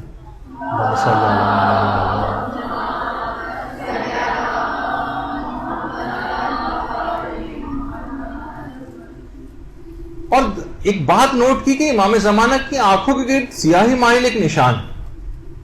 مولا یہ آپ کی کیا حالت ہے؟ امام نے فرمایا ہمارے گناہگار شیعوں کے اعمال کے باعث یہ آثار اذیت میرے چہرے پر آیا ہو رہے ہیں. یہ ان کے اعمال بد کے باعث ہے. یعنی ہماری یہ بدعمالیاں یہ کیوں ایک دوسرے خلاف، امام کہتے ہیں کہ کیوں ایک دوسرے خلاف صف آ رہے ہیں، کیوں غیبتوں اور تہمتوں میں مصروف ہیں، یہ کیوں لہو و لعب کا شکار ہیں، کیوں گانے موسیقی اور فلموں کے دلدادہ ہیں، یہ عورتیں ہماری چاہنے والی ہیں کیوں بے پردگی کی طرف مائل ہیں، اپنے وقت کو کہاں لگا رہی ہیں.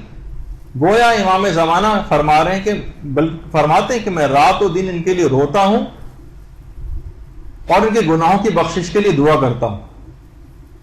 امام فرماتے ہیں کہ میں اللہ سے اپنے شیعوں کی بخشش کے لیے باقاعدہ دعا کرتا ہوں کہ پروردگار میری وجہ سے ان کو معاف کر دے.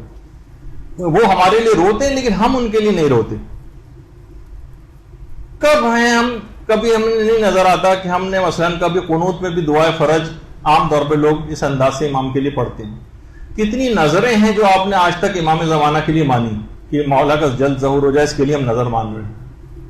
کتنی دعائیں ہیں جو آپ نے امام زمانہ کے لیے کی. ہماری دعائیں بیماریوں کے لیے ہوتی ہیں، قرضوں کے لیے ہوتی ہیں، جابس کے لیے ہوتی ہیں، شادی کے لیے ہوتی ہیں، اولاد کے لیے ہوتی ہیں، بہت ساری چیزوں کے لیے ہوتی ہیں. آپ پرسنٹیج بتائیے کتنی پرسنٹ امام زمانہ کے لیے لوگ دعا کرتے ہیں. ساری خواہشات کو جمع کر لیں آپ، کتنی خواہشات لوگوں کی ہیں، ان کی خواہشات میں امام زمانہ کہیں پر بھی نہیں. دیکھیے امام زمانہ لوگوں کے درمیان رہتے ہوئے بھی تنہا ہیں. لوگوں کے دل ان کی یاد سے خالی ہیں، حتیٰ کہ وہ ہماری دعاؤں میں بھی نہیں. ہماری کسی بھی خواہشات اور حسرتوں میں ان کا کوئی ذکر نہیں.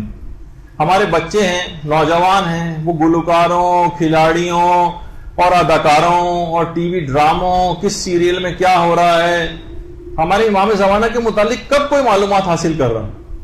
جوان ہوں یا بوڑھے، سیاست کے متعلق دیکھیے آپ کیسی باتیں ہو رہی ہیں، کتنی معلومات ہیں، کیسے ڈرامے جو ہے وہ دیکھے جا رہے ہیں.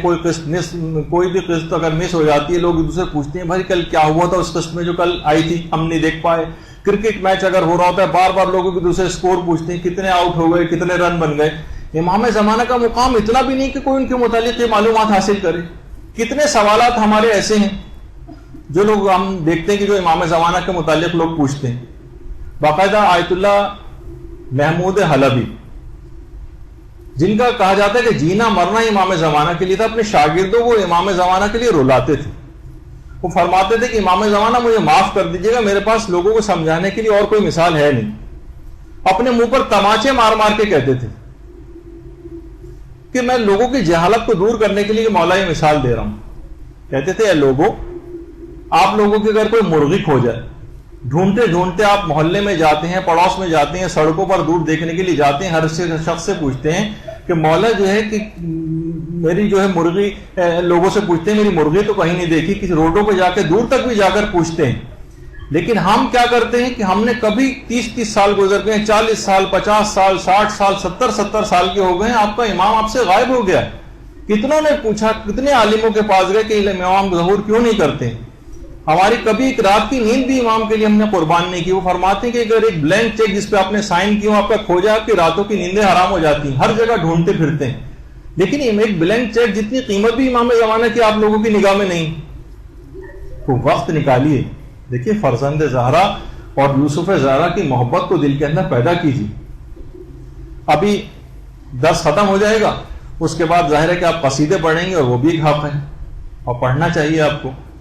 لیکن کیا ہوگا کہ بس اس کے بعد قصیدے پڑھنے کے بعد وہی پرانی لہو و لعب والی زندگی کے اوپر واپس. تو بہرحال دیکھیے کہ امام زمانہ کے ظہور کی راہ کو ہموار کرنا ہے تاکہ امام کی دیدار سے ہماری نگاہیں روشن ہو جائیں، اور امام زمانہ ظہور کریں آ کر تو زمین کو ایسا عدل و انصاف کے ساتھ وہ بھر دیں گے جس طرح سے پہلے وہ ظلم و جور سے بھری ہوئی ہوگی.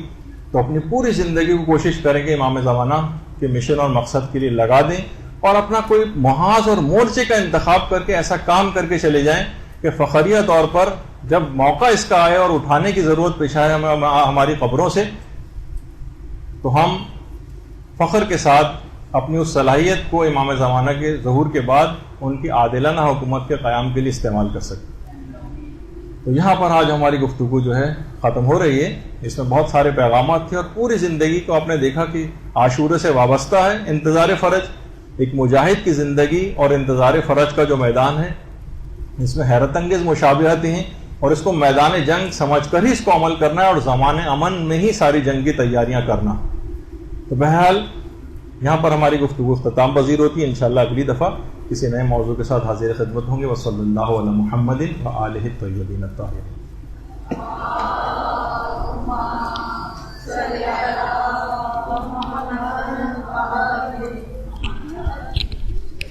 اللجن اللجن اللجن اللجن یا مولا اللجن اللجن اللجن اللجن اللجن اللجن اللجن یا صاحب السماء